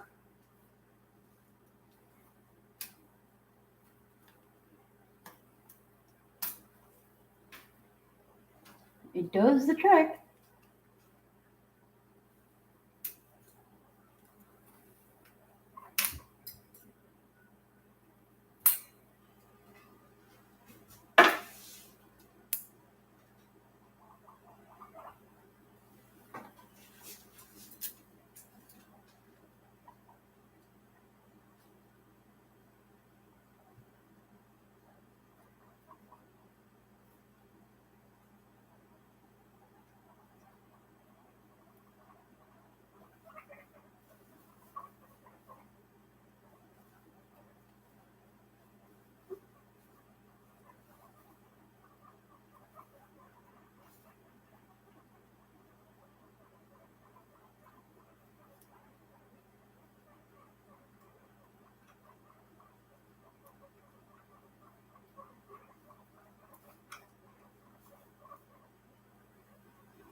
There we go.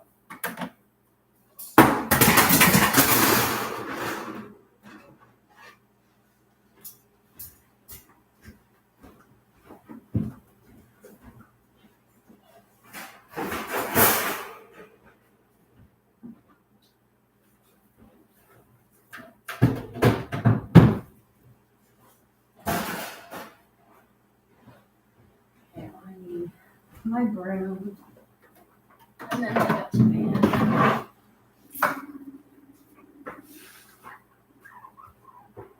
See, I'm glad I didn't mop floors yet. There was a reason I haven't done that yet.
So one thing I've been thinking of doing is upstairs I have painted a Fitz's Guinea Vision sign that's on the wall in the room upstairs with the girls.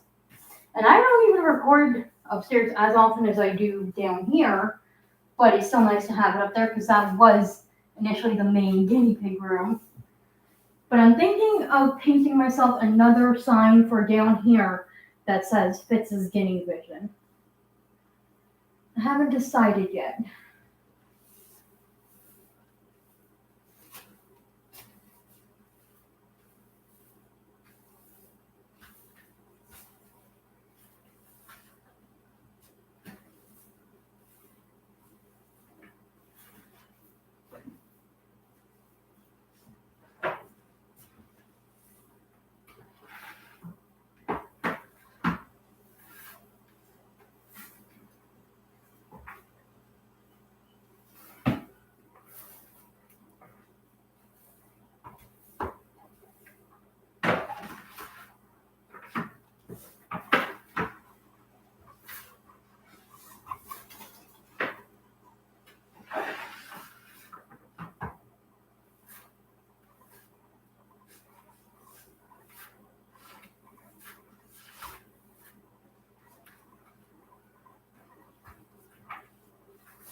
Okay, boys.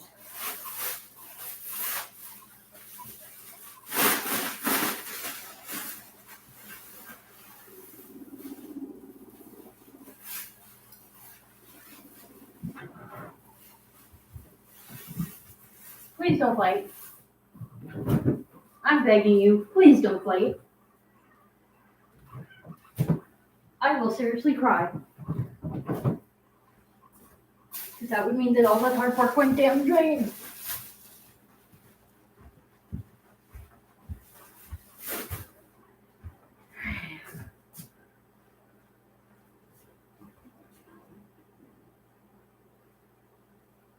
I'm gonna sneak downstairs to start up that load of laundry. Keep an eye on them, please.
Boys behave.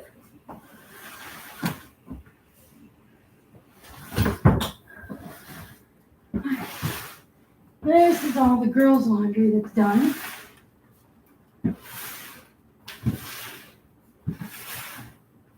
I'll bring that up after.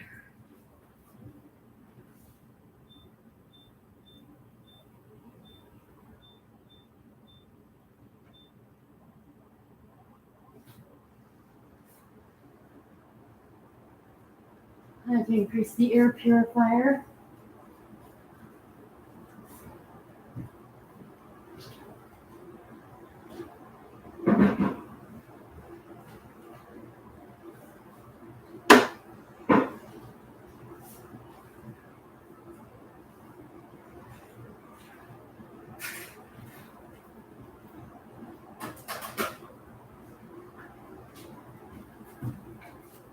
Girls can have spring mix after. Have I drink?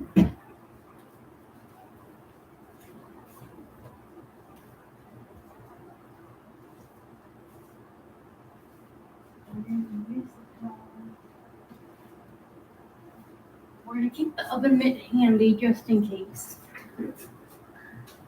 I'm gonna sit down for a moment.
Okay, boys.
I've got the oven mitt ready.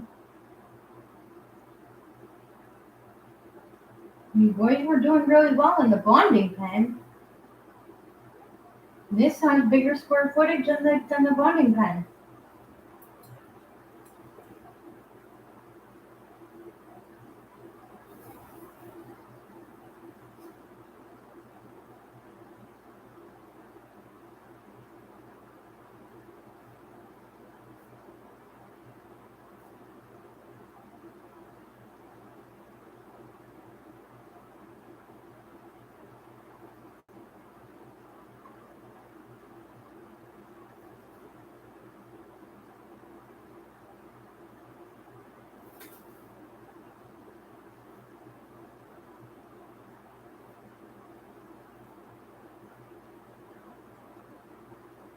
Please be successful.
That is done.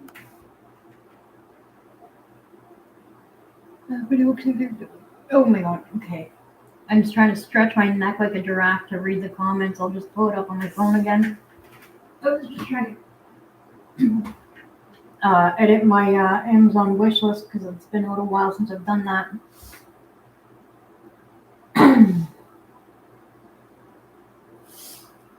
Everybody looks like they're doing good. You had to step away for a few minutes so you missed some stuff. That's okay. You probably didn't miss a whole lot. Obviously I cleaned out their cage. As I mentioned, the only thing that's in there is food sources and water sources and the guinea pigs. They got their hanging chew toys and then they got their chew toys on the floor of the cage. And then I cleaned out Bowser's cage. I tidied up everything down here. I started the laundry.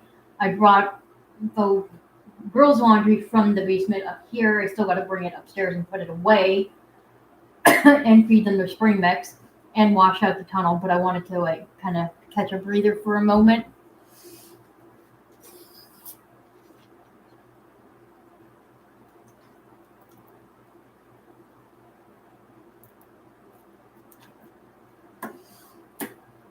And if you hear what sounds like a fan, it's the air purifier. I put it on turbo mode for a little bit. Because whenever I clean the cages out, of course, all the ammonia gets up in the air and the dust and everything. So we want to keep the air down here as clean as we can.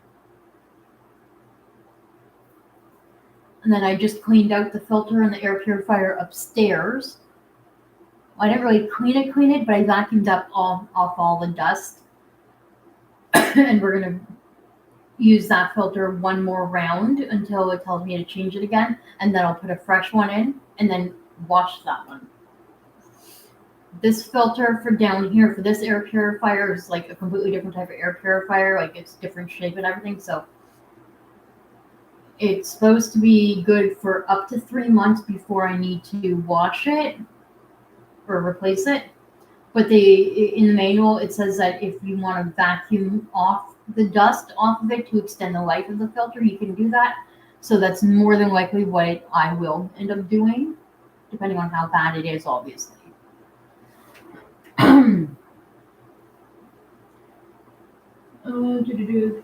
You're fast. It always takes me a long time to do a cage clean. Well, it didn't really take super long to do it. I mean, naturally, I started cleaning out the boys up here while they were still in the bonding pen in the other part of the living room there.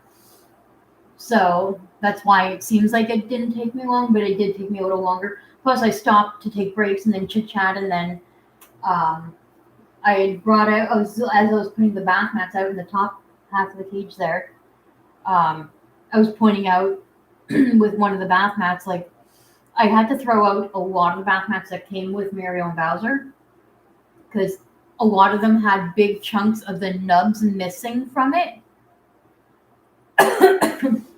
And I don't know if it's from wear and tear or if it was because the guinea pigs were like chewing it off. I've never seen the nubs to come off with use. I've only seen the edging of the sewing come off with use. Excuse me. So I basically threw out a whole ton like 10 days ago, and then I just threw out another one today. Because what's the point of using a bath mat if the nubs are missing and there's spots that are missing from absorbing the heat? And then I still have some of my very old bath mats from like almost 4 years ago that I need to replace slowly. So I was updating my Amazon wish list. That way, any of my viewers, if they want to gift any to the guinea pigs, they can. And if they don't, that is totally okay because I can just slowly get some at the dollar store or whatever. Even though it's sold at the dollar store, it's not $1. It's like $5 a piece if you're lucky. So, yeah, I was scrolling through Amazon for that, but I don't know. I'm not a huge fan of a lot of the fleece items on Amazon per se. So I don't know. What type of air purifier do I have? The one I got down here is KNKA. I'll see if my computer will travel with me to show you. Yeah. Nope. Hang on.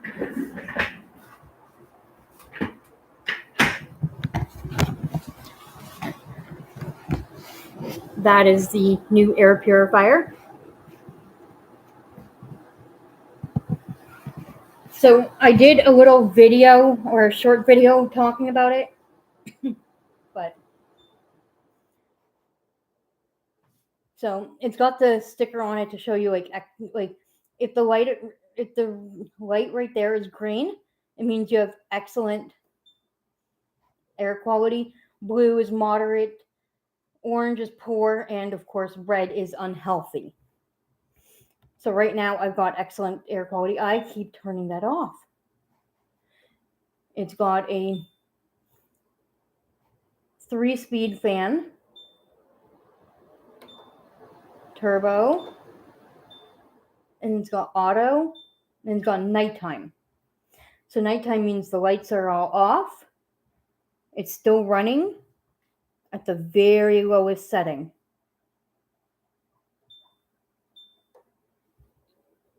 I usually keep it on auto. And then it'll tell you when the filter needs to be replaced or changed. It's got a timer. It's got the light. I like to keep the light on so that I can, determine what the air quality is. And that cost me like $120 or so on Amazon. What am I doing? We need to go up here.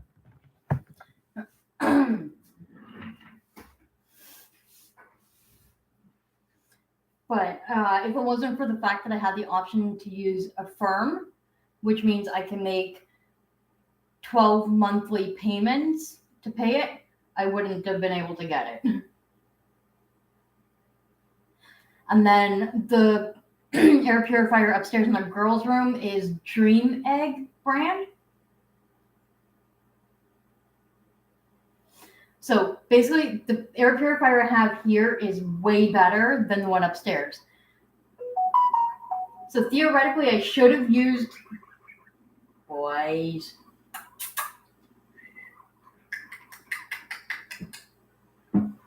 Boys.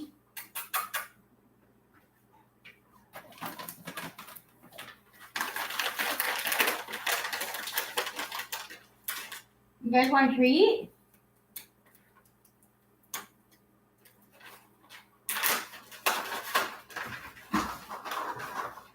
Want a treat?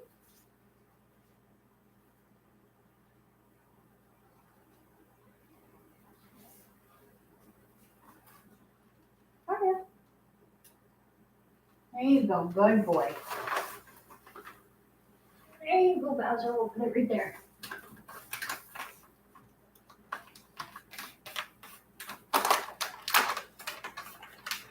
So, not your average treat. Because they are 4 years old, and it was cheaper for me to get 3 bags of the joint support, I decided the boys can have 1 bag.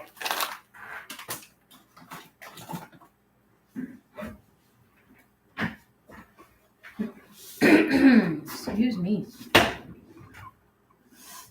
yeah, theoretically, I should have used this new air purifier upstairs, but because this covers a bigger amount of space, it made more sense to keep it down here.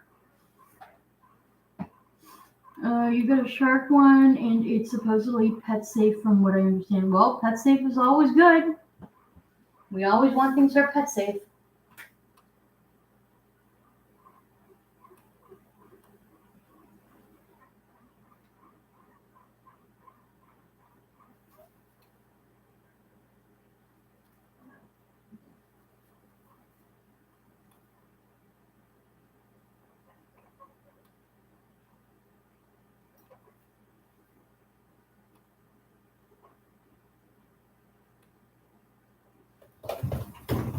Whoa, whoa, whoa, whoa, whoa.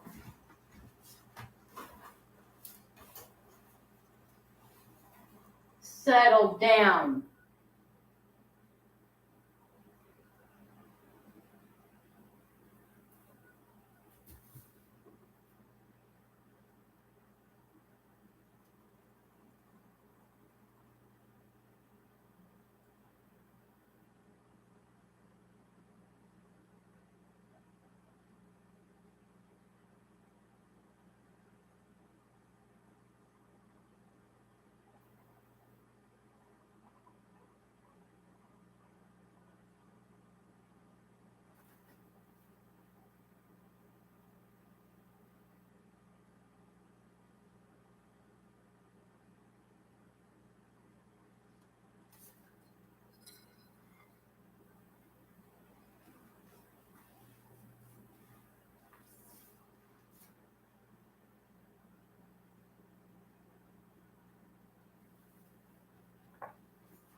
Come back here.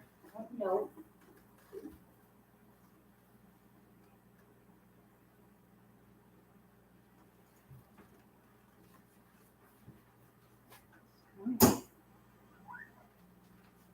Come here. Make sure there's no injuries anywhere.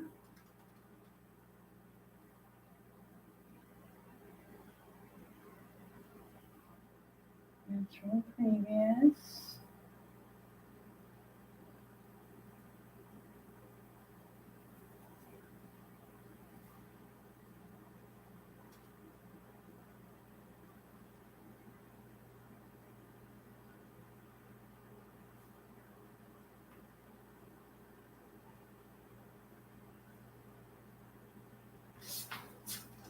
Let me look.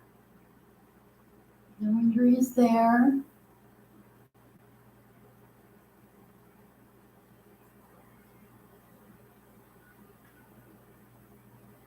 Okay.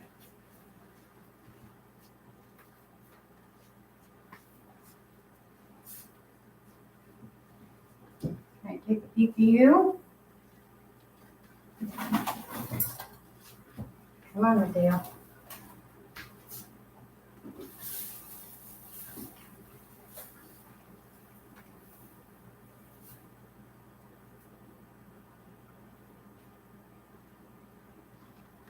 Come on, Mr. Funk. Hey. Mr. Funk.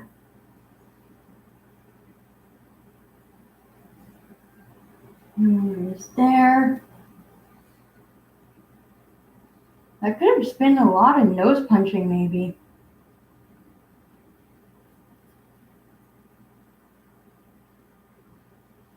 It's fine.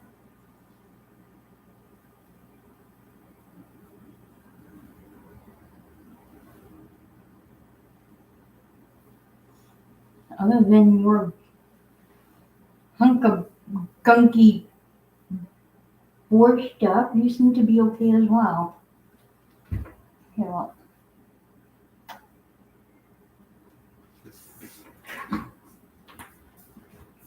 Put you back here. I'd like to go upstairs and put away the girls' laundry.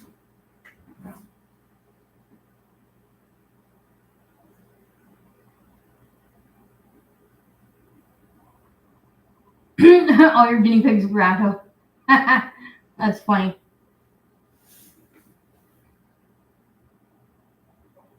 See, and this is the hard part with male guinea pigs. Because they could get along just fine in a bonding pen, and then all of a sudden, they hate each other.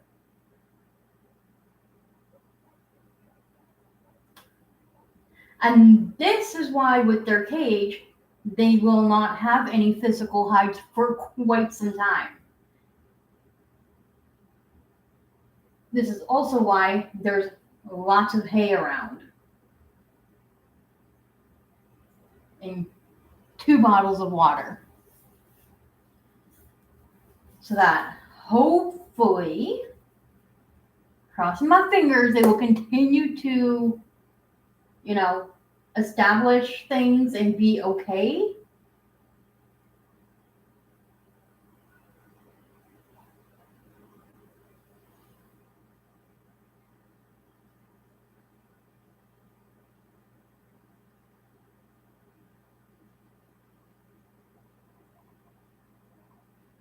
See, now at the same time with boys, it's so hard to tell because, I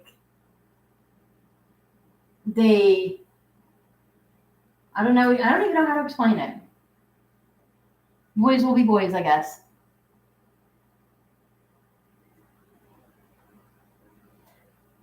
Yeah. Matteo's grooming himself and Mario's pancaked.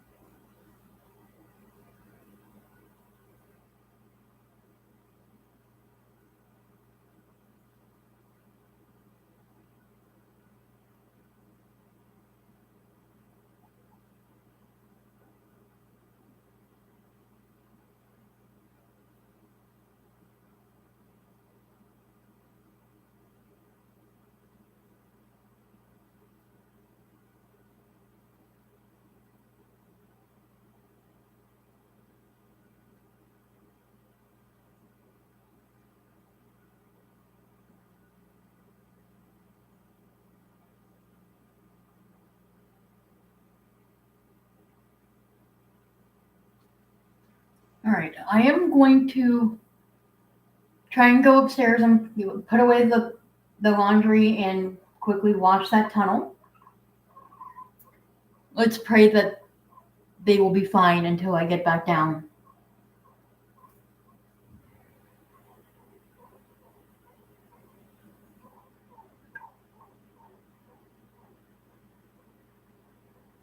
Maybe I'll take my phone with me so I can always keep an eye on them.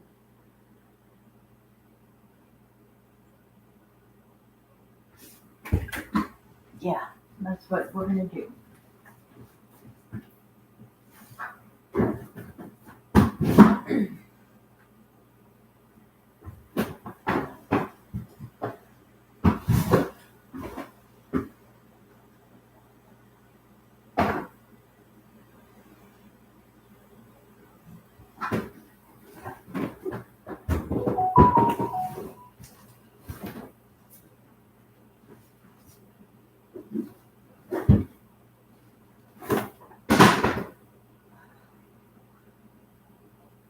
What the heck are you sending me?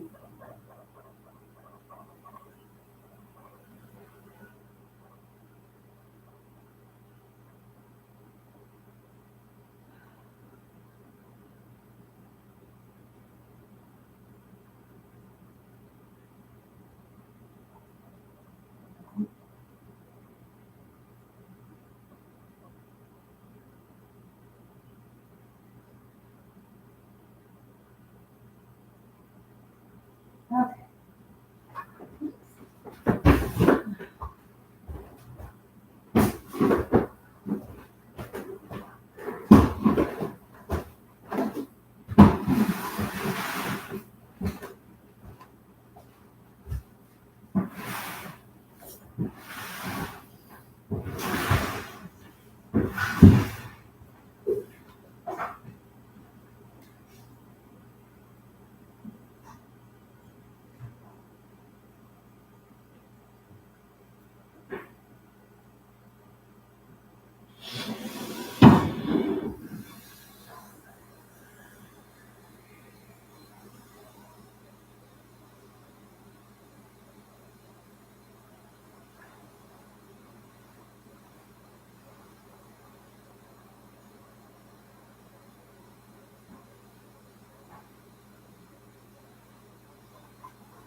I will come to you in like a few hours and I'll talk to you later, okay?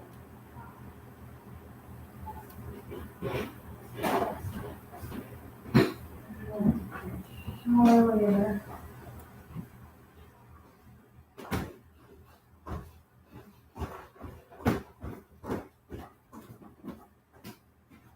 Okay.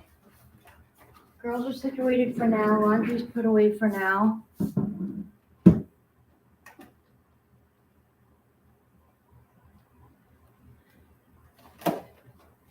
The males can just decide they send after living. Well, yeah, exactly.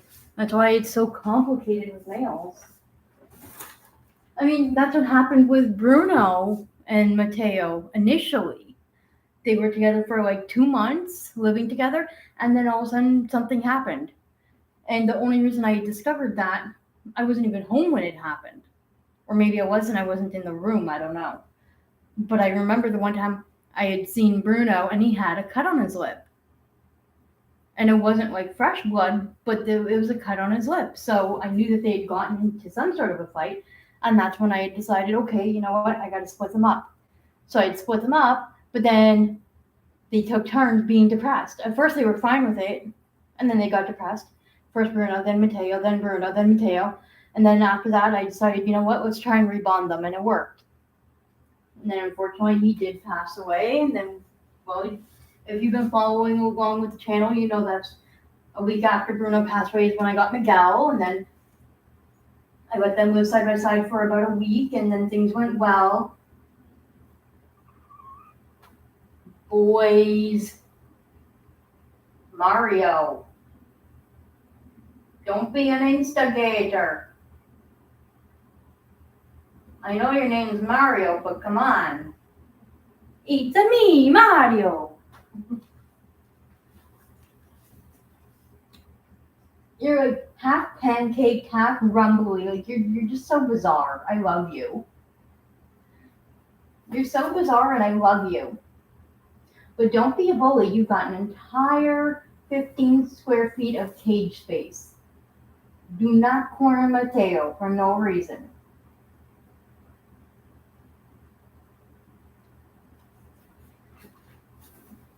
And that's the other thing about males too, is that even if they do get along, if one bullies the other and prevents them from getting to food sources or water sources, then the bond won't work.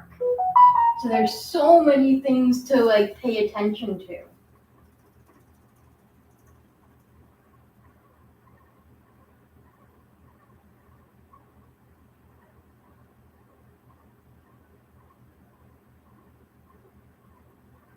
Like I feel for Matteo at this point. He just wants to have a friend and get along.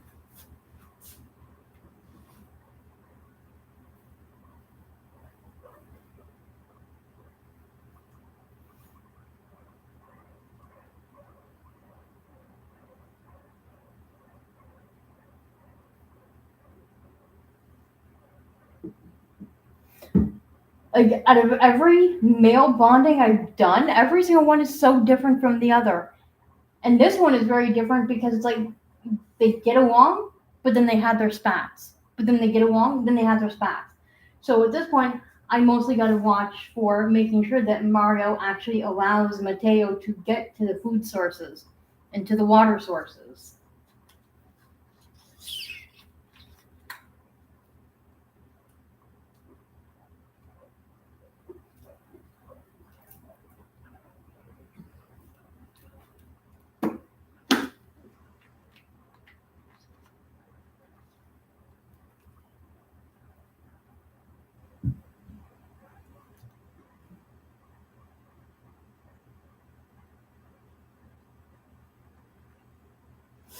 Okay, see, I'm used to them doing the rumble strutting. The rumble strutting is nothing like to really worry about per se. I still have my keys in my pocket.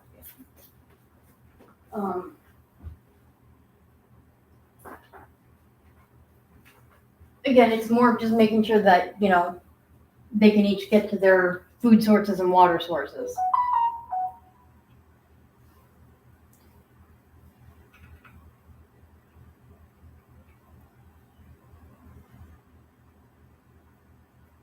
Bowser's eating pellets. That's what that noise is. But at the same time, it's also important for me to not portray my human emotions onto them.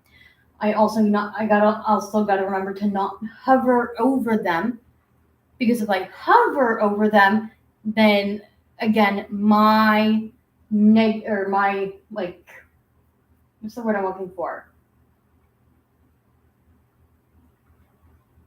My anxiety will kind of flow onto them and they'll pick up on it, kind of thing.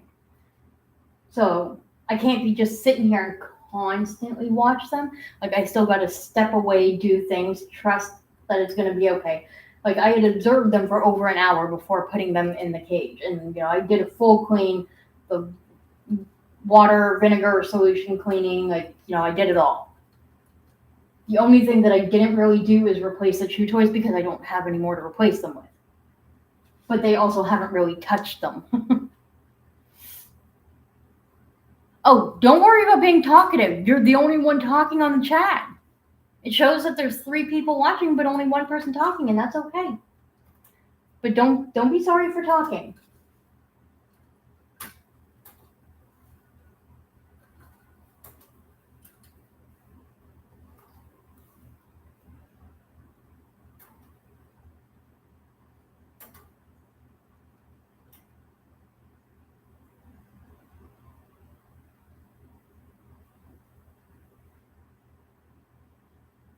See, I'm not used to boys doing nose punching. I'm used to the girls doing it.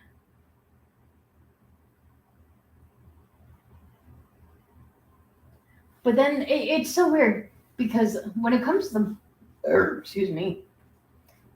when it comes to like the bonding rules, like it says that one of the things to watch out for is lunging. You don't want guinea pigs lunging at one another, because that's how tornadoes happen, or furry tornadoes as they call it. But at the same time, there have been multiple bonds or introductions that I've done in the past with other guinea pigs where one of them would lunge at the other, no injury, but it helped establish that hierarchy very quick. So it's just one of those things of, you need to know your guinea pig's personalities. You need to know what behavior is normal for them. You can't just put, pig 1, pig 2 and hope it works out. Like, it's always good to observe their personalities ahead of time so that you can determine, like, whether it would, potentially work out or not. Like, I know for a fact that Matteo will at some point, try and assert dominance, but he is more of the submissive one in the last basically 3 bonds that he has had with guinea pigs. Towards the end, before Bruno passed away, the hierarchy switched. But that's because Bruno was not well. Bruno was not able to move around as easily as, a normal guinea pig. With Bruno, he had severe arthritis. There were other complications too. There was the fact that his front legs were always splayed, like open almost. So he couldn't, he was able to move around, but not as efficiently. So that tied together with the arthritis. Even if he hadn't passed away on his own, I was going to take him at the end of that month to get him put down. And that would have been like the hardest decision for me, because Bruno was like the channel mascot, basically. He was my boy. But yeah, fast forward to now, I had the privilege of caring for Miguel for just shy of 2 months. The uncanny thing is that Mario and Bowser came to me, no word of a lie, what would have been Miguel's 2-month gotcha day.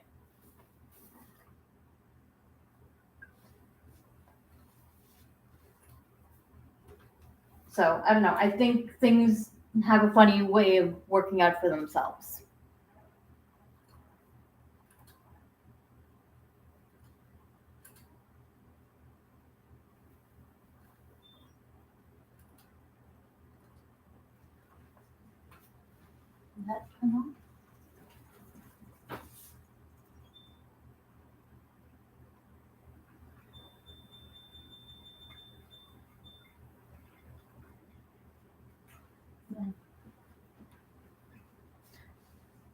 So right now my air quality is moderate. And the reason the air quality is moderate is because we got two males that keep rubbing their funky smells everywhere. But it won't take long for the air to clear up. That air purifier is amazing.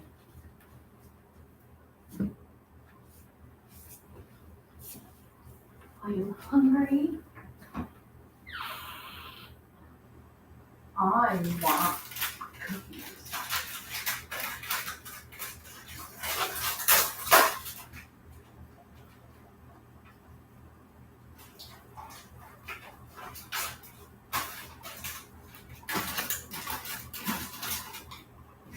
Time for me to be able to eat some dumplings. So be good. I'll have my bagel after. I'm having some maple Oreos.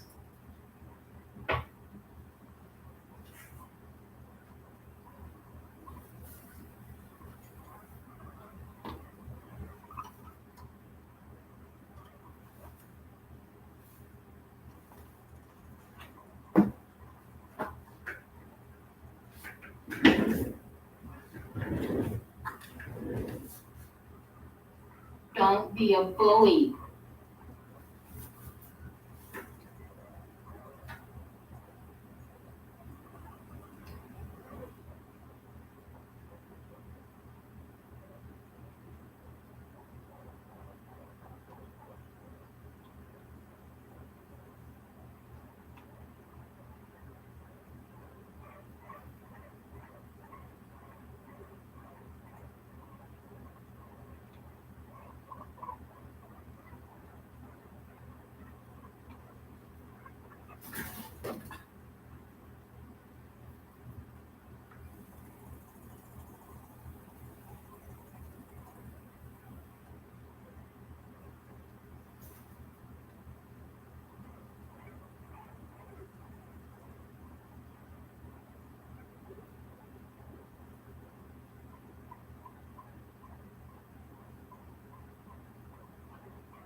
I'm starting to question if it's going to work out or not at this point.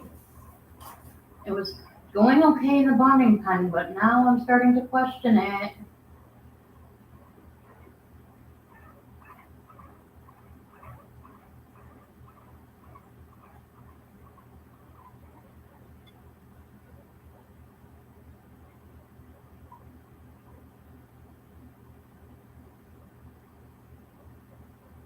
Mario, are you being an old grumpy man?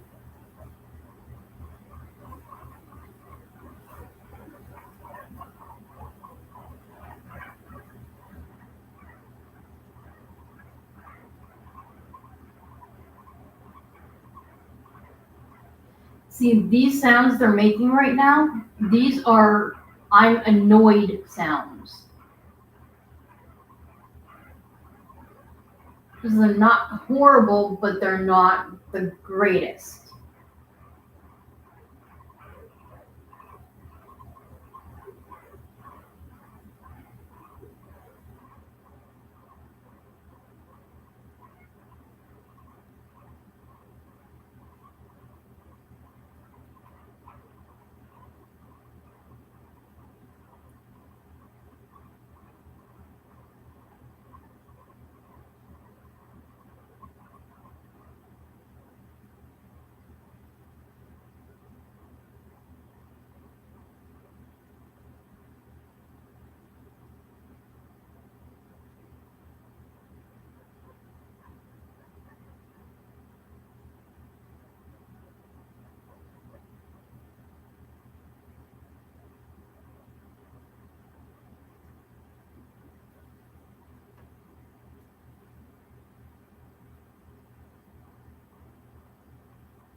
They are young.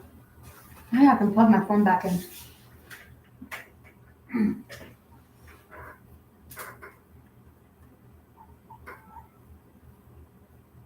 My God, it's already 10:14 p.m.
I went to grab another cookie, but I don't have one there.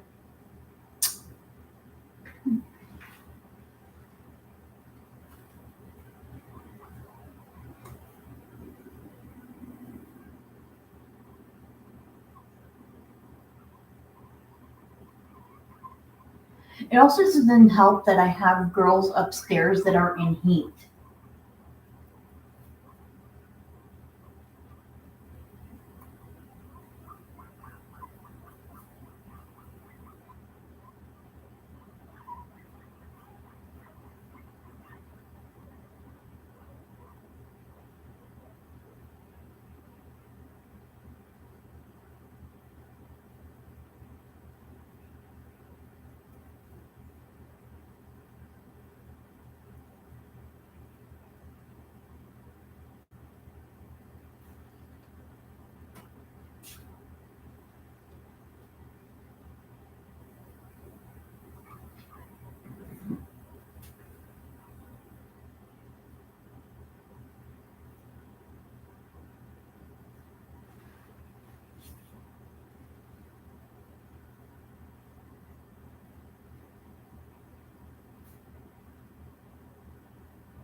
Matteo, Mario, M&M.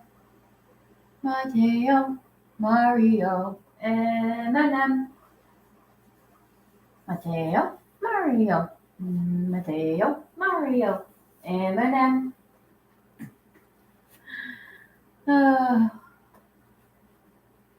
I'm just gonna sit here with the oven mitt on.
Would you just leave him be for a little bit? Like, seriously. You're really making me question this.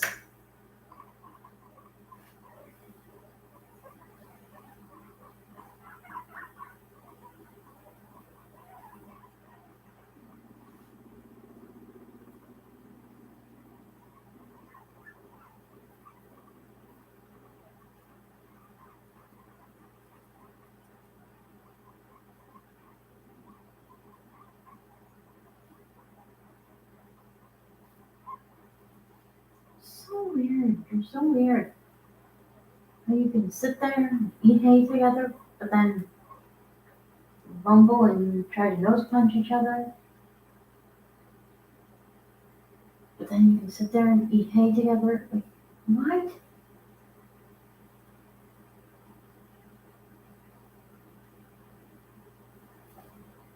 I don't want to call it and say it's not going to work because there's been, injuries. There hasn't really been any actual lunging. There's been attempted wanting to lunge, but no actual lunges.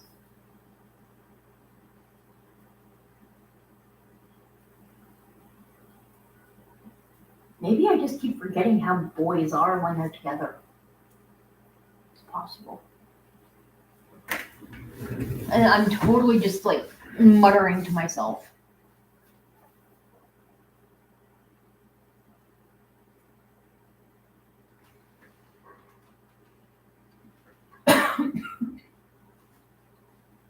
Okay, I need my bagel. I'm gonna make a bagel.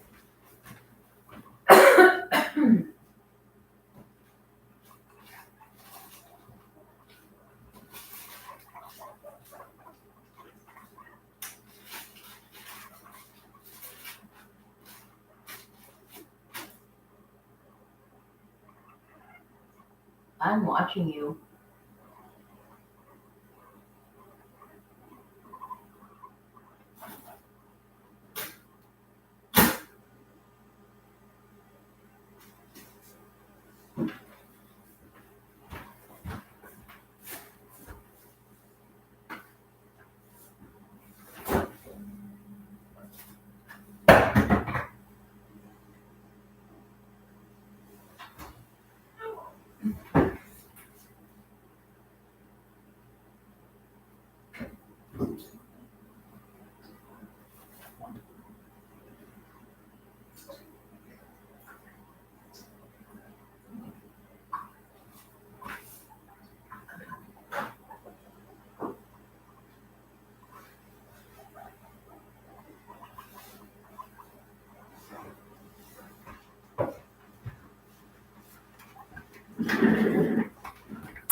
Bye.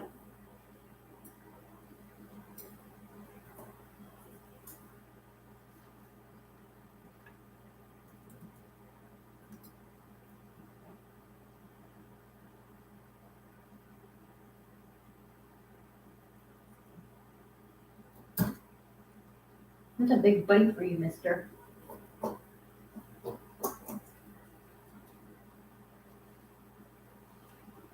I took the smallest, but thinnest, but big carrot that I could find, and that's what they're munching on.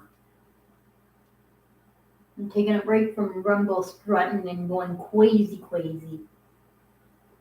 Aren't you?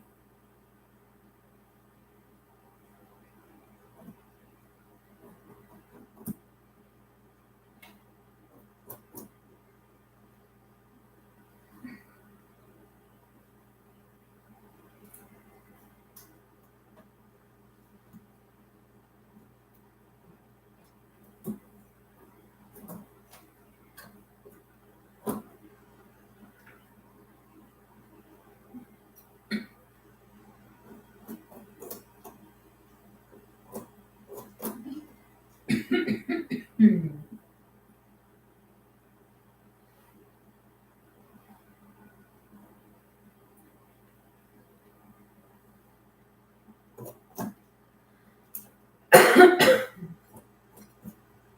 There. Bowser can get the rest.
Oh, there we go. And I've got my bagel with cream cheese. I don't like eating on live, but you can't really see me too much, so it's okay.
I guess this is where the interesting guinea pig male behavior comes out, since it wasn't like that during the bonding in the actual bonding pen.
Oh, it's just a plain bagel. Plain bagel, cream cheese in the middle. That's it.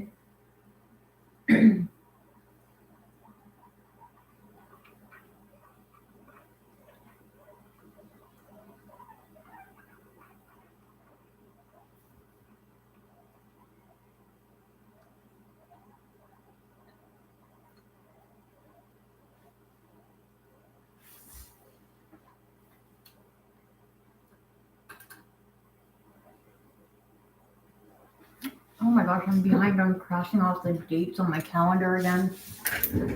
No wonder I'm confused with the days of the week.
Boys.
You know what, Heather, on either end of the hay bag.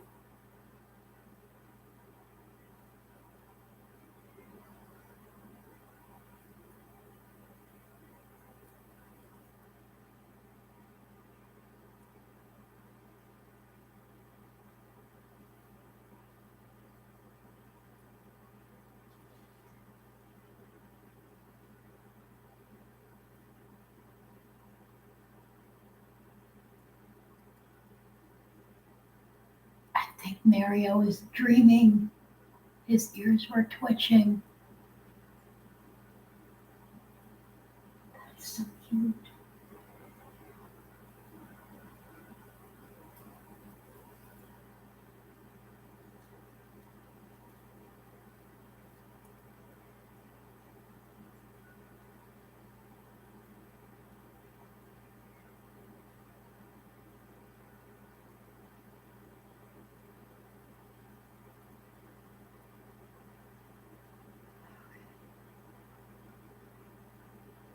It is nice just hanging. I am going to want to go for a smoke very soon, though. And I gotta go switch the laundry downstairs. I'm sure that always done in the washer.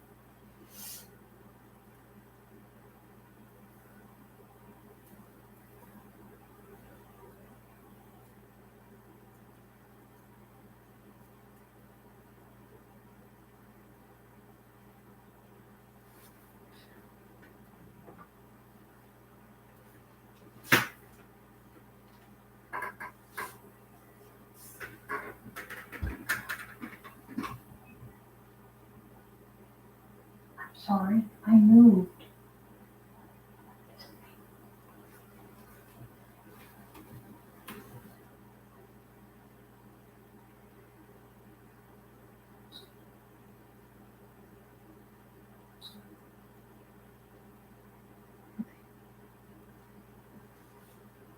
They're both laying down. I'm gonna sneak outside for a few minutes. I'll try and be as quick as I can.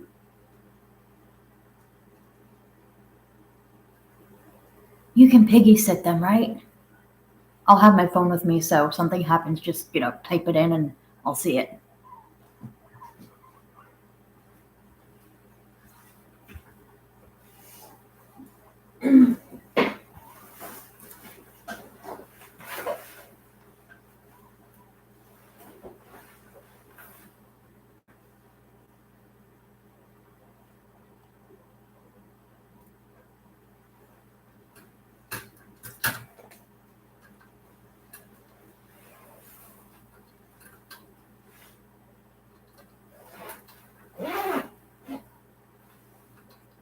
Well, that nap was short-lived.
Alright, I'm back inside. It's not too cold. It's not too cold, to be honest. Let me check my weather network. I can tell you.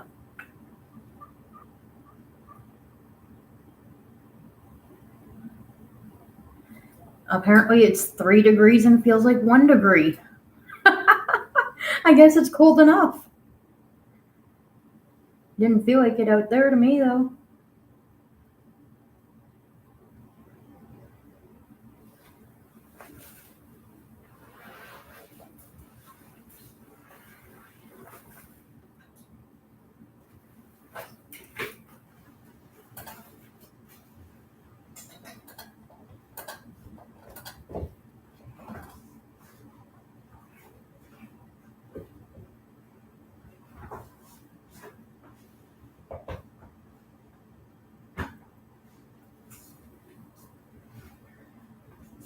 Alright, you boys behave. I'm gonna go change the laundry over.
.45. That's Fahrenheit. I don't know what that would be in Celsius. Let me Google that.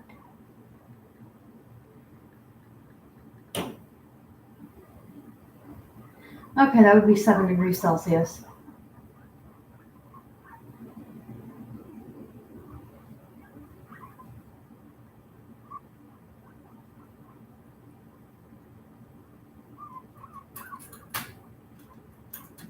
Oh, you're in Arkansas. Cool. What was it? Mark from Guinea Pig Adventures. He's from Arkansas. Well, he lives in Arkansas. He's not from there initially.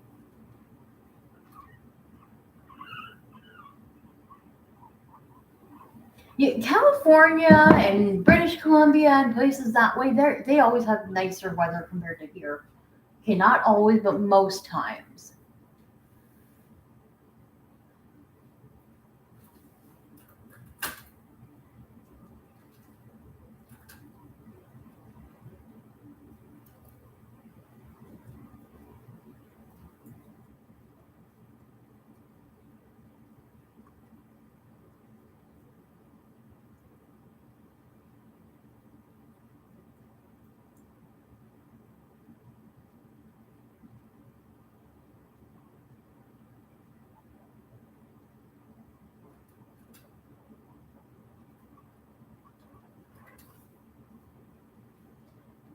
This is what I mean by the minor tufts.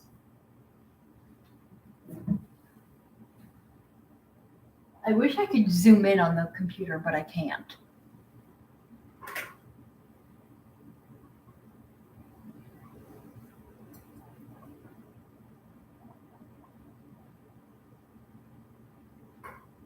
But at least from this angle, you also get to see Bowser.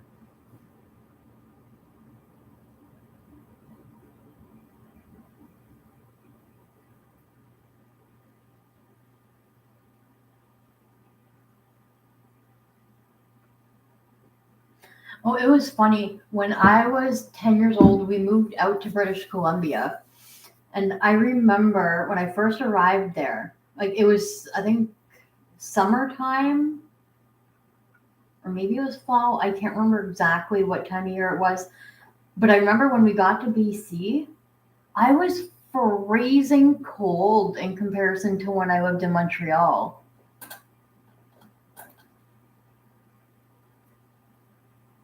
And I think it was just mostly because out in BC, we went to Vancouver first and we had to wait for all our stuff to arrive with the truck because we ended up moving 2 hours away from Vancouver, I think it was. It was in a little town called Sardis, which is near Chilliwack.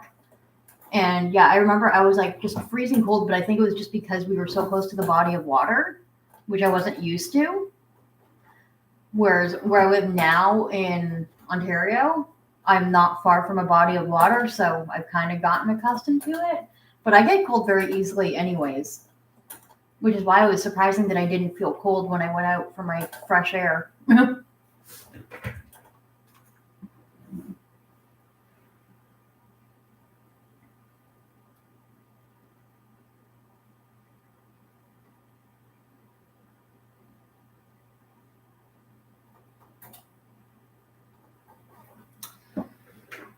You know, I think I recall you telling me that last year that you were moving to take care of your parents. I think I remember that now. Oh, good. Matteo's drinking water. Mario's eating. Okay, I think it's starting to slowly settle in. This is good.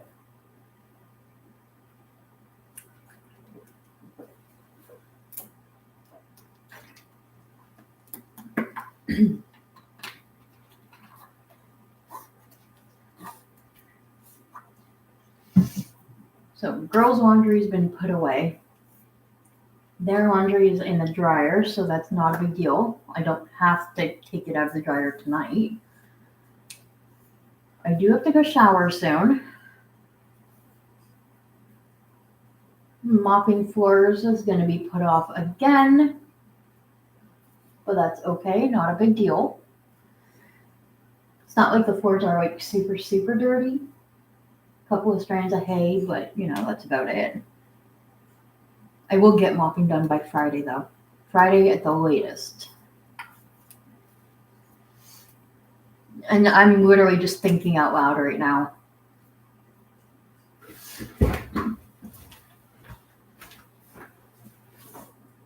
So this is the pumpkin that we're going to be carving. I tried to get it smaller than last year's, but I think it's kind of the same size. Now, I don't know if you recall, last year when I carved the pumpkin and I did kind of like a background video of me doing a photo shoot of the guinea pigs in the pumpkin each, taking turns. And when I put Bruno in, he just kind of whoop disappeared into the pumpkin. It was really funny actually. It was more funny in person than on the video. Now I'm looking at this pumpkin and I'm thinking about Cappy. I'm not going to even be able to get a picture of Cappy because she's just going to go whoop, right in.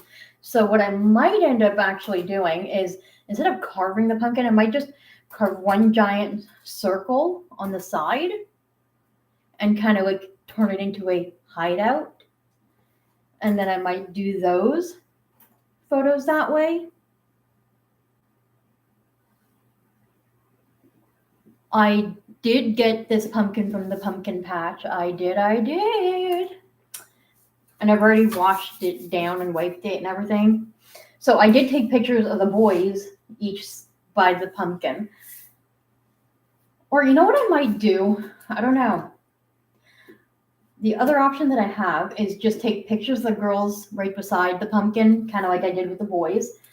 And then maybe just do whatever carving of the pumpkin and then have them have like maybe the girls first, or maybe we'll do the boys first or whatever on a floor time and then let them continue the carving. So there's options.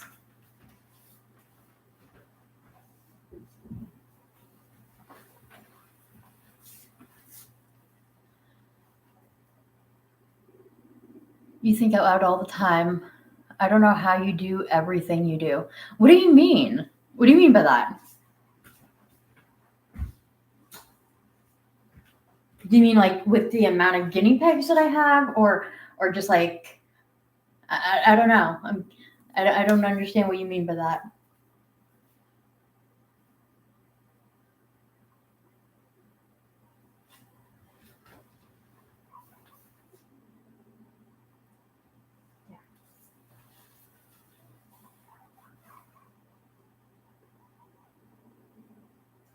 We got a rumble party. Rumble, rumble, rumble. Rumble, rumble, rumble. I can rumble my hips too. It's just not as adorable. Oh, it shows we got 7 people watching. So hello, 7 people. I know I feel like I've got my hands full with just 6. Okay, well, having 13, it's not easy. It's not a breeze. Like, it is challenging at times. That's absolutely for certain. And it's one of those things where every time I get to the number that I have, which right now is 13, keeping in mind 14 is my maximum capacity that I can handle on any given time. Every time I get higher up in the number, I keep saying, I'm not going to get any more. I cannot handle it, da da da da da. But this was a special circumstance. I was only wanting to get 1 male guinea pig initially. But it's so hard to find a single male. Now, while Mario and Bowser were not bonded, they technically were not single pigs either. As I discussed earlier in the live, with the whole concept, like the previous owner didn't want me to take just 1 guinea pig and then she has only 1 left, because then, he would get depressed, alone, kind of lonely and all that. So I had offered to take both. And this is where we're at.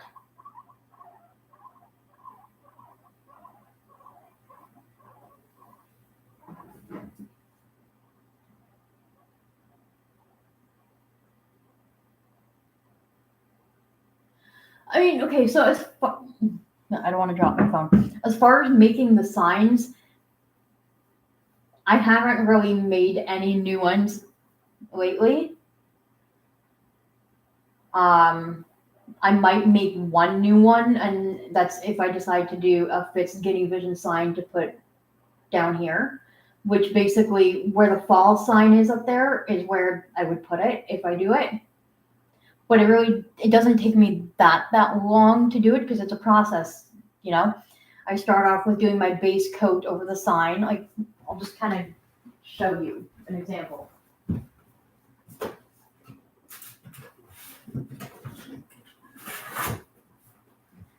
I'm going to just use this one here as an example because it's one that's already out in the open.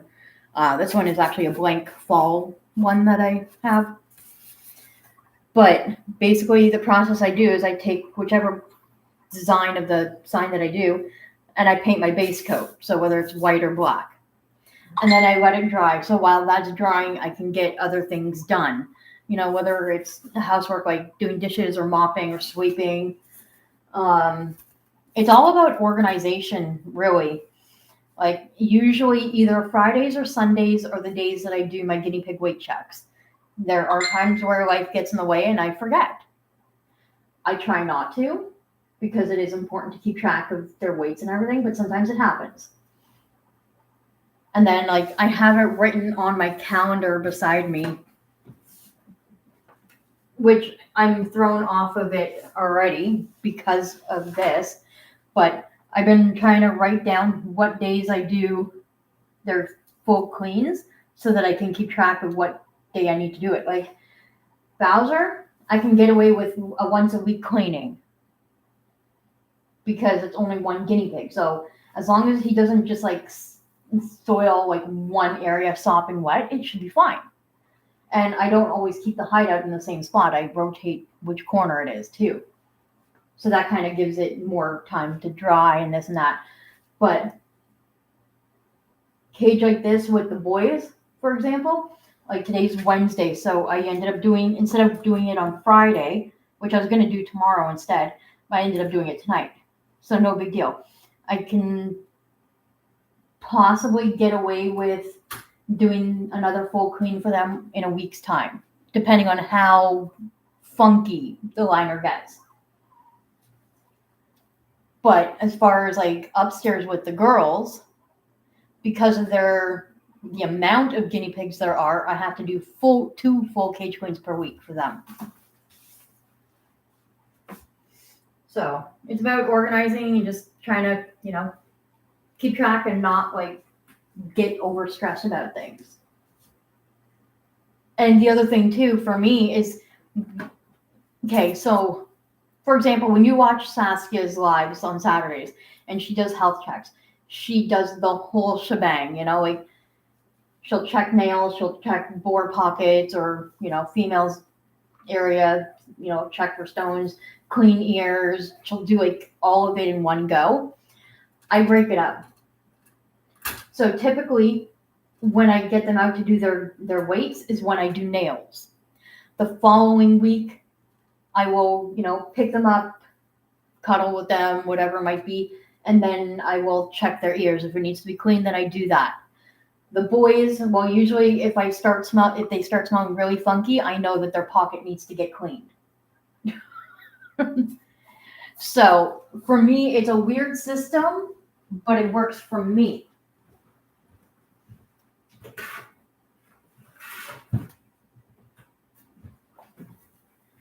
And I typically, like whenever I go hang out with my friend or my friends, depending who, I typically don't leave the house until all my spot cleans are done. So when I wake up in the morning, the first thing I do, go to the washroom, obviously. And then I go straight to the girls' room, do their spot clean, top up hay, refill waters, and so forth. And then once I'm done up there, I go to my room, I get changed into my clothes for the day. Unless I happen to be doing a live stream or something, then I'll get dressed first. I've been trying to get in the habit of not being in PJs if I'm doing a live stream. And then from there, after I get dressed or whatnot, I come downstairs, I clean the boys' cage, I go downstairs, start the laundry, and then I make breakfast. Sometimes I will kind of reverse it and I'll have breakfast first and then do cage cleans, but it's very rare that I do it that way. I just figure for me, if I'm already upstairs, because my room is up there, it makes sense to just get everything done up there and then come downstairs and do everything here. Because most times during the day, if I'm at home, other than going upstairs to put away laundry or going upstairs to feed veggies or go to the washroom, that's the only times I really pop into the girls' room and, interact with them and stuff like that. Because I do spend a lot of more time down here. So, yes, these boys are spoiled. They are stuck with me a lot more than the girls are. But that's okay. Because I need to close my curtain. That's bugging me. It's late. Yeah. I'm always paranoid about peeping Toms. Even though I have one window on the side over here in the living room that I keep the curtain open all the time and it doesn't bother me. But the main living room window has to be closed. We all have to have our routine that works. Exactly, 100%. And that's what I keep telling people. I'm like, figure out a routine that works for you. Like, so many people, will say, oh, fleece bedding is the best and fleece is this and fleece is that. But you know what? If it doesn't suit someone's lifestyle, that doesn't mean that they're a bad, piggy parent. So that's why it kind of irritates me when I'm looking through groups and stuff like that, because I'm an admin and mod for a lot of the guinea pig groups. And I mean, there's a lot of them I've left as well because it's been so toxic. But the ones that I am still a part of, I'm like, if I see someone saying, oh, well, don't do this, don't do that, like, I will be that person that is like, who are you to tell them what they should or shouldn't be using? You don't know what their lifestyle is. So, if someone works, let's say 12 hours a day, because let's say they're a nurse or they're a trucker or something, and they're gone 10 to 12 hours a day, but they've still chosen to take responsibility for the pets they brought into the home. Don't ask them and tell them they have to use fleece bedding because it doesn't suit their lifestyle. It might be easier for them to use disposable bedding. And it's not necessarily a total waste in the landfill if you're able to compost. I know, for example, Mark from Guinea Pig Adventures. I know a lot of the guinea pig community doesn't like his channel because he likes to pretend to cook the guinea pigs. I get that, but you know what? I've actually changed my opinion about his channel over the past 8 months or so. If he was going to harm the guinea pigs, he would have already done it by now. So it's just one of those things where he uses disposable bedding, and a lot of the people coming into his channel are actually like teens and younger children and some adults. Like it's a broader spectrum of people, age range wise. And a lot of times people ask him, well, what do you do with the bedding when you're done? Kind of thing. And he actually saves it in the bags. And each summer he uses it as he uses it as mulch. So he doesn't waste any of it. It gets used and then reused again, so to speak.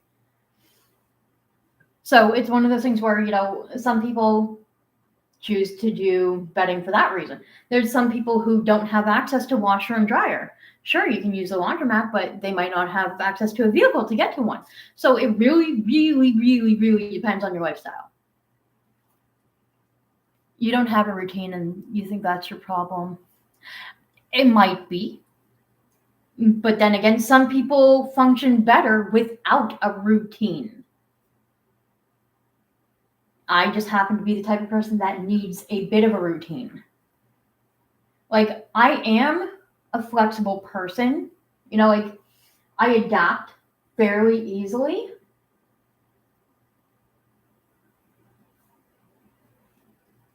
Okay, you're still moving. You're good. He's really pancaked and it scared me for a moment.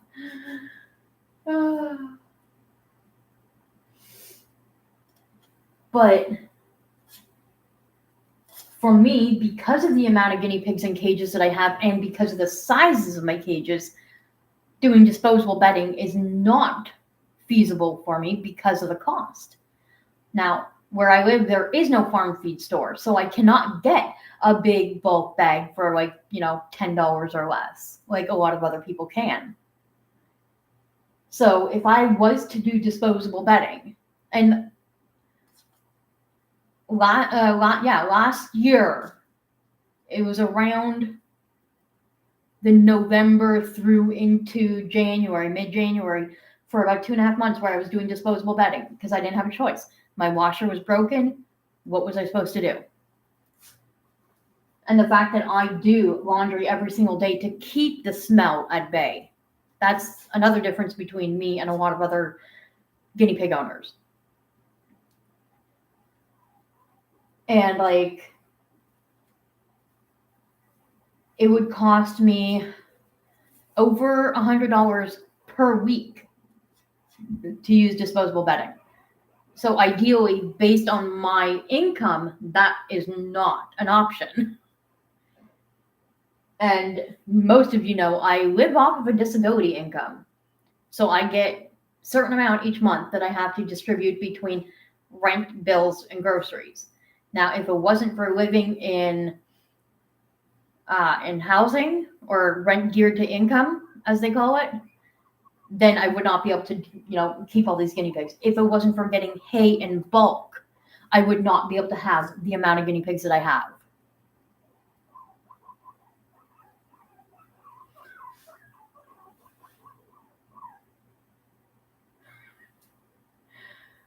Boys, I really wish I can give you Heidi's to hide in, but I gotta make sure your hierarchy's established.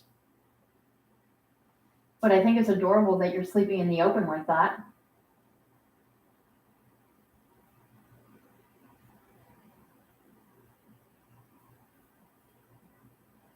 I know introductions and meet and greets like that are just so hard as they, do that.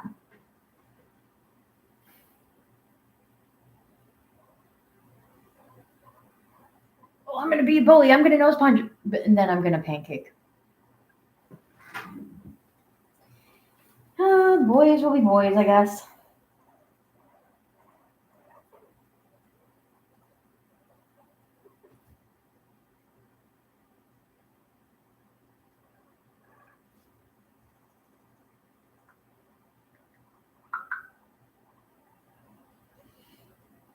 I'm just gonna do a quick video for my friend. So this is what they were doing for the most part. And then they were napping for a bit, and it was so cute because he'll be pancaked, and then he'll get Mario. That is, he'll get up, and then he'll like kind of try and nose punch Matteo, but then he'll go back to pancaking like that. That's been the gist of majority of the evening so far. Since I don't know if my friend Summer is still watching or not.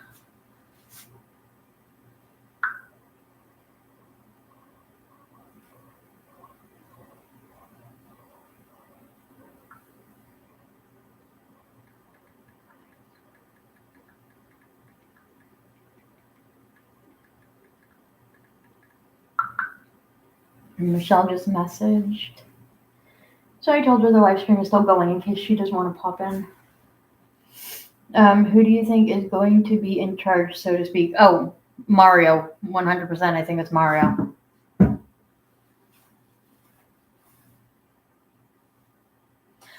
I mean, I figure, okay, we've been doing this for 4.5 hours now. If they were going to fight, they would have already done it. That is my theory. Now, again, every guinea pig is different, and each guinea pig has their own personality. So the introduction that I had with Matteo and Bruno, and then Matteo and Miguel, I cannot put a comparison because each one is different. So when I introduced Miguel with Matteo, that was like the easiest one. It was almost like an instant friendship. Now this one has been more interesting because yes, Matteo was super happy when I first put the divider in, even before the boys arrived. But then when they did arrive, I don't know why I decided I'm going to try Mario with him first. And if it didn't work out, then switch it up and then, go from there. But I decided I wanted Mario.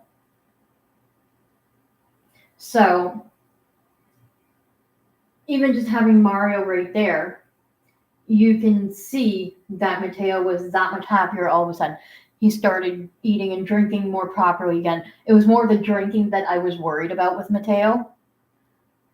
He was still eating, but he wasn't drinking enough because his poops, they were the right size and shape and everything, but they were very crumbly and extremely pale brown, which is not normal. Guinea pig poop, normal poop should be medium to dark brown. You don't ever want to see black. You don't ever want to see red. And you don't want to see white all over it either. So just having a friend side by side, he started to improve. But then the other day when I decided to swap sides, like I had done the spot clean, but not a full clean at that point. And halfway through the day, like literally a few hours after the spot clean, somehow I decided, you know what, let's see how they really interact with one another. So I put, because Mario was on this side and Matteo was there, so I swapped them onto the opposite sides of the cage. At that point, the divider's still there, right? Matteo had no issues. He just, went about his day like normal, eat, drink, whatever. But Mario was just like super rumbly and everything. Like he was just interested. He was eating. He was doing everything normal, but he was very rumbly and like, interested kind of thing. But then it was towards the end of the early evening that day where he decided I'm going to throw a temper tantrum.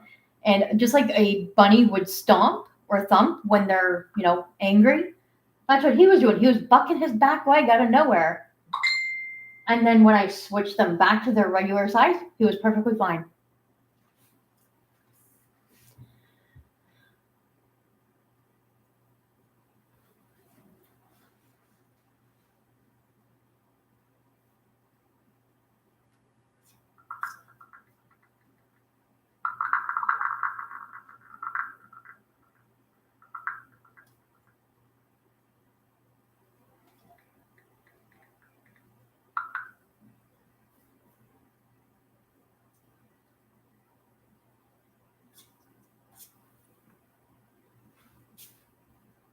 I want to make sure that they're good before I go upstairs to shower. Because once I'm in the shower, I can't just run downstairs to do anything. Because none of y'all need to see me naked. Even though there might be some people that are watching that might want to, but they're not going to see that. Nuh-uh. Anyway.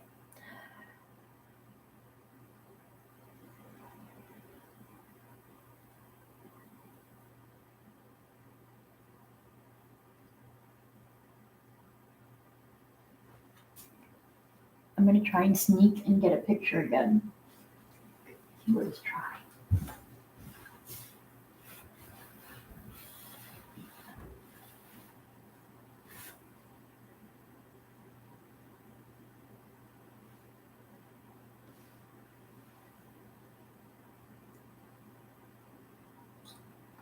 Got it.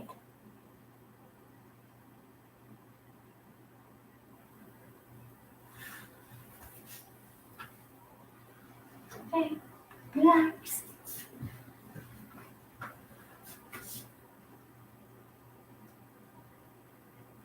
It's the footsie. Look at that footsie.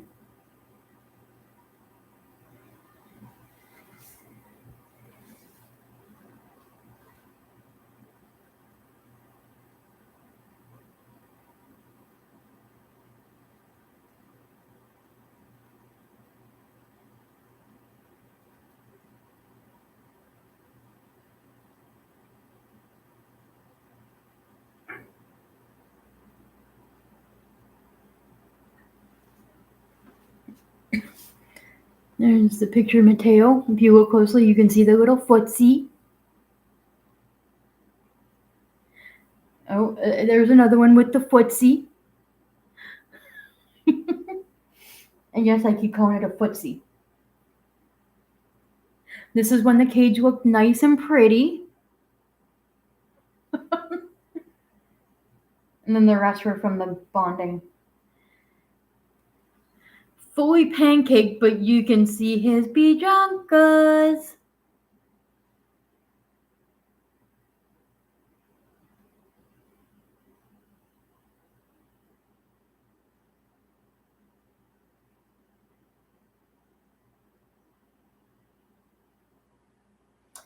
Ah, that's what I still need to do. Maybe I'll do that tomorrow evening. So I had recorded a video of Mario using the stacking cups. He didn't fully figure it out. I had to kind of help a little. But I want to do one of Bowser with the stacking cups to see if he can figure it out.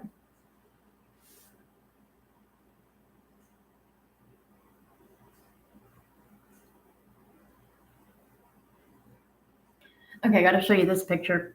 This was from 10 years ago. That was what started my guinea pig obsession-ish. Okay. I don't know if you could tell. The glare is kind of a pain. But yeah, that was Caramel.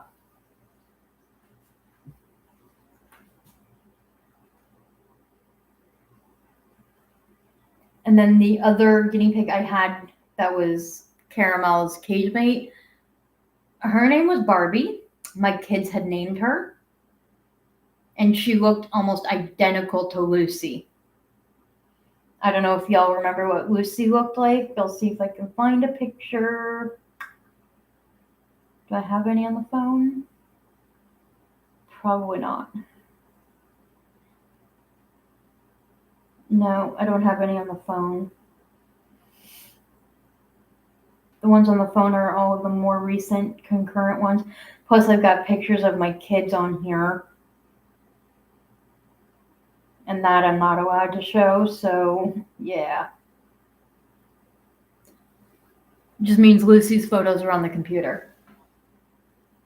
But it's to give you an idea of what Barbie looked like. It's still weird saying the name Barbie, but it is what it is, right?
Okay, there's no personal information on this ad. I don't know if you can make it out.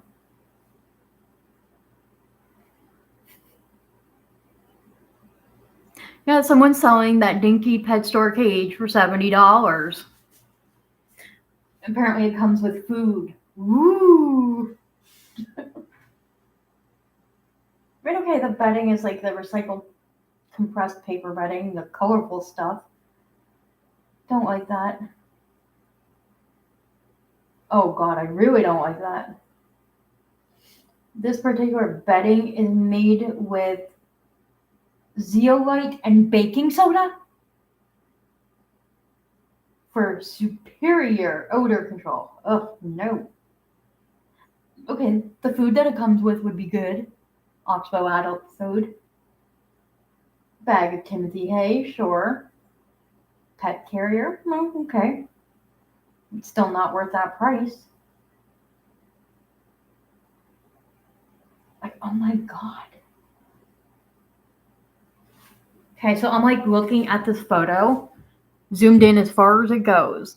I don't know if it'll show, but look at that water bottle that's on the cage. Look how dirty that is.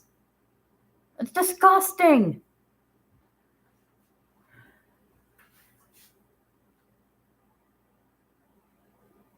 They're from the next province over.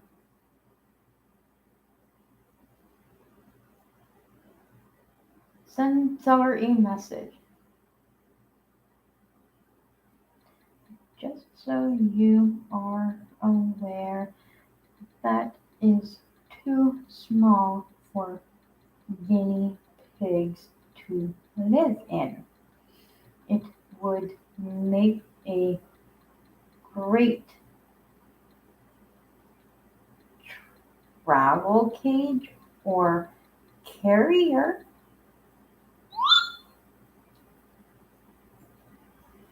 Yes, I've done that before where I see ads like that and I will actually send them a message saying that it's too small and not suitable. And there are a couple of times people message me back with very negative things to say. And other times they just automatically block me. And then there's been a few times where people were just like, oh, okay, I didn't know that. Thank you so much. And then they either A, remove the ad altogether or just completely ignore my advice, but are at least polite about it.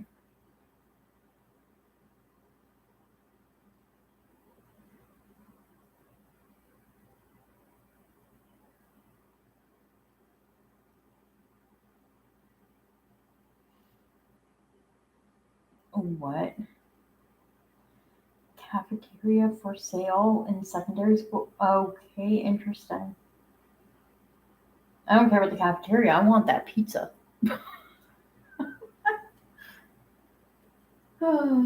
I think it's safe to say that I could probably go for my shower in a moment.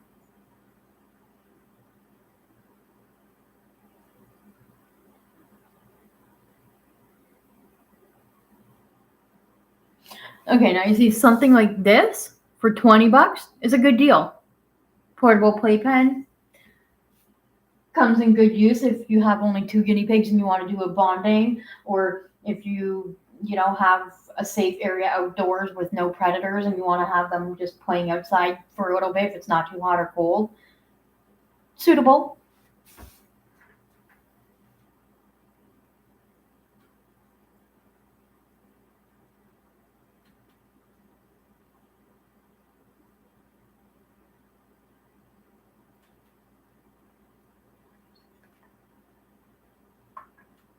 Do math here.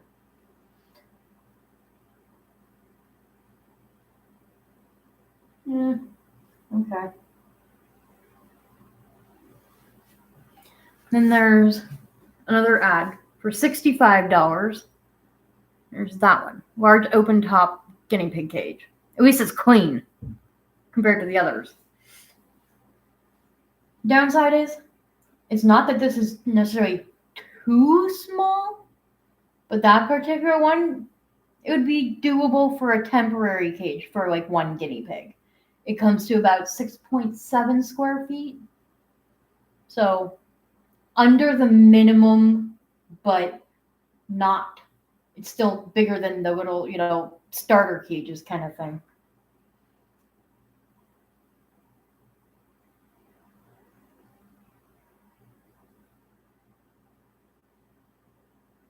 Oh, no, that's Timu. I don't want Timu. Ha!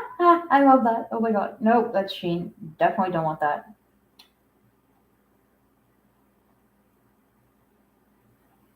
Okay, what's this? Guinea pig cage set like new, all included, $70. Went down from $240 to $70. Got young guinea pig food. I'm not sure what cage that is. Huh. A little couch, a hammock. Okay. See that material there? Do not use that as a fleece liner. I'm going to say that. Do not use that as a fleece liner. Unless you have an absorbent layer under it. But I'm pretty sure that does not have an absorbent layer sewn in the middle or anything. That to me just looks like one of those comfy, cozy baby blankets.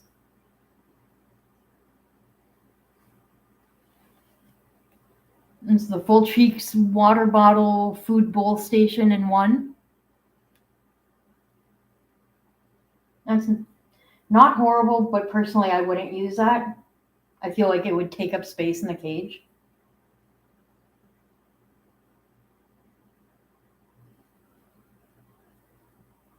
As far as the cage part goes, it doesn't show the full thing, but it looks like it would be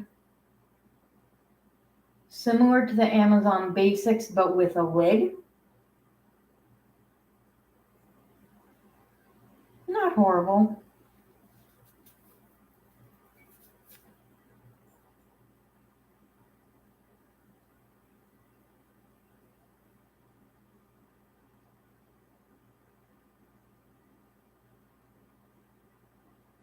Okay, that is a cage that they used for chickens.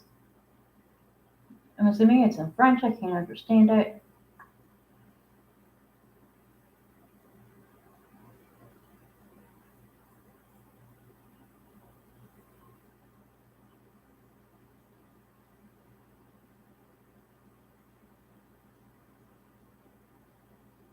Not too bad.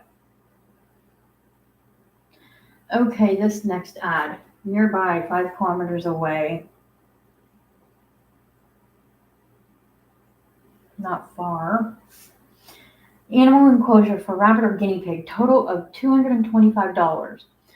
So it comes with a bag of Carefresh bedding. Piece of mother junk.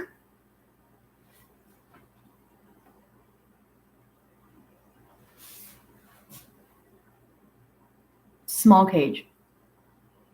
Again, good for traveling or for, like,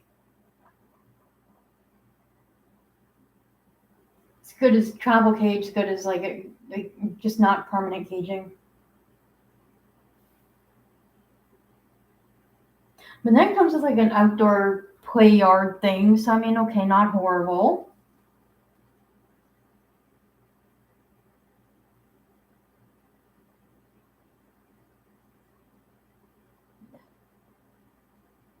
Just no.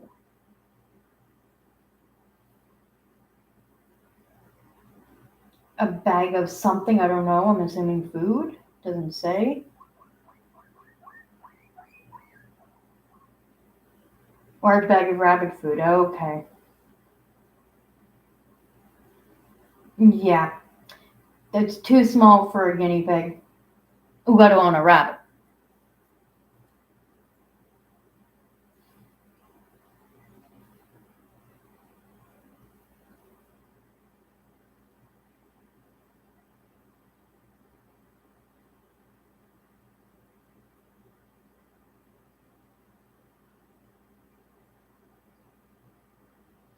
Okay. That is that.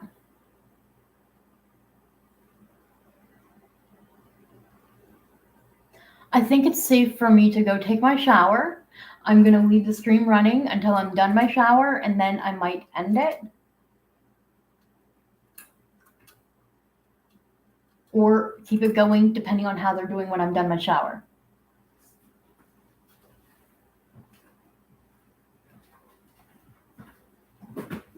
Oh, my legs.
Night, Charles. I love you.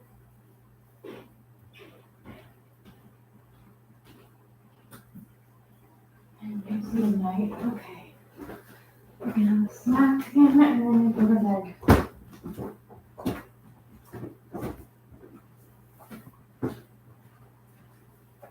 I think you boys are good. All right. I'm gonna go ahead and end this live. I'm gonna have a snack and then I am going to bed because I gotta be up early tomorrow. And yeah, I will keep everyone updated on whether the bond sticks or what happens and whatnot. But cross your fingers that it works because I mean, I didn't hear anything bad happening when I was upstairs, so I'm sure it'll be fine. But thank you all for tuning in, and we'll see you again real soon. Good night, Tina.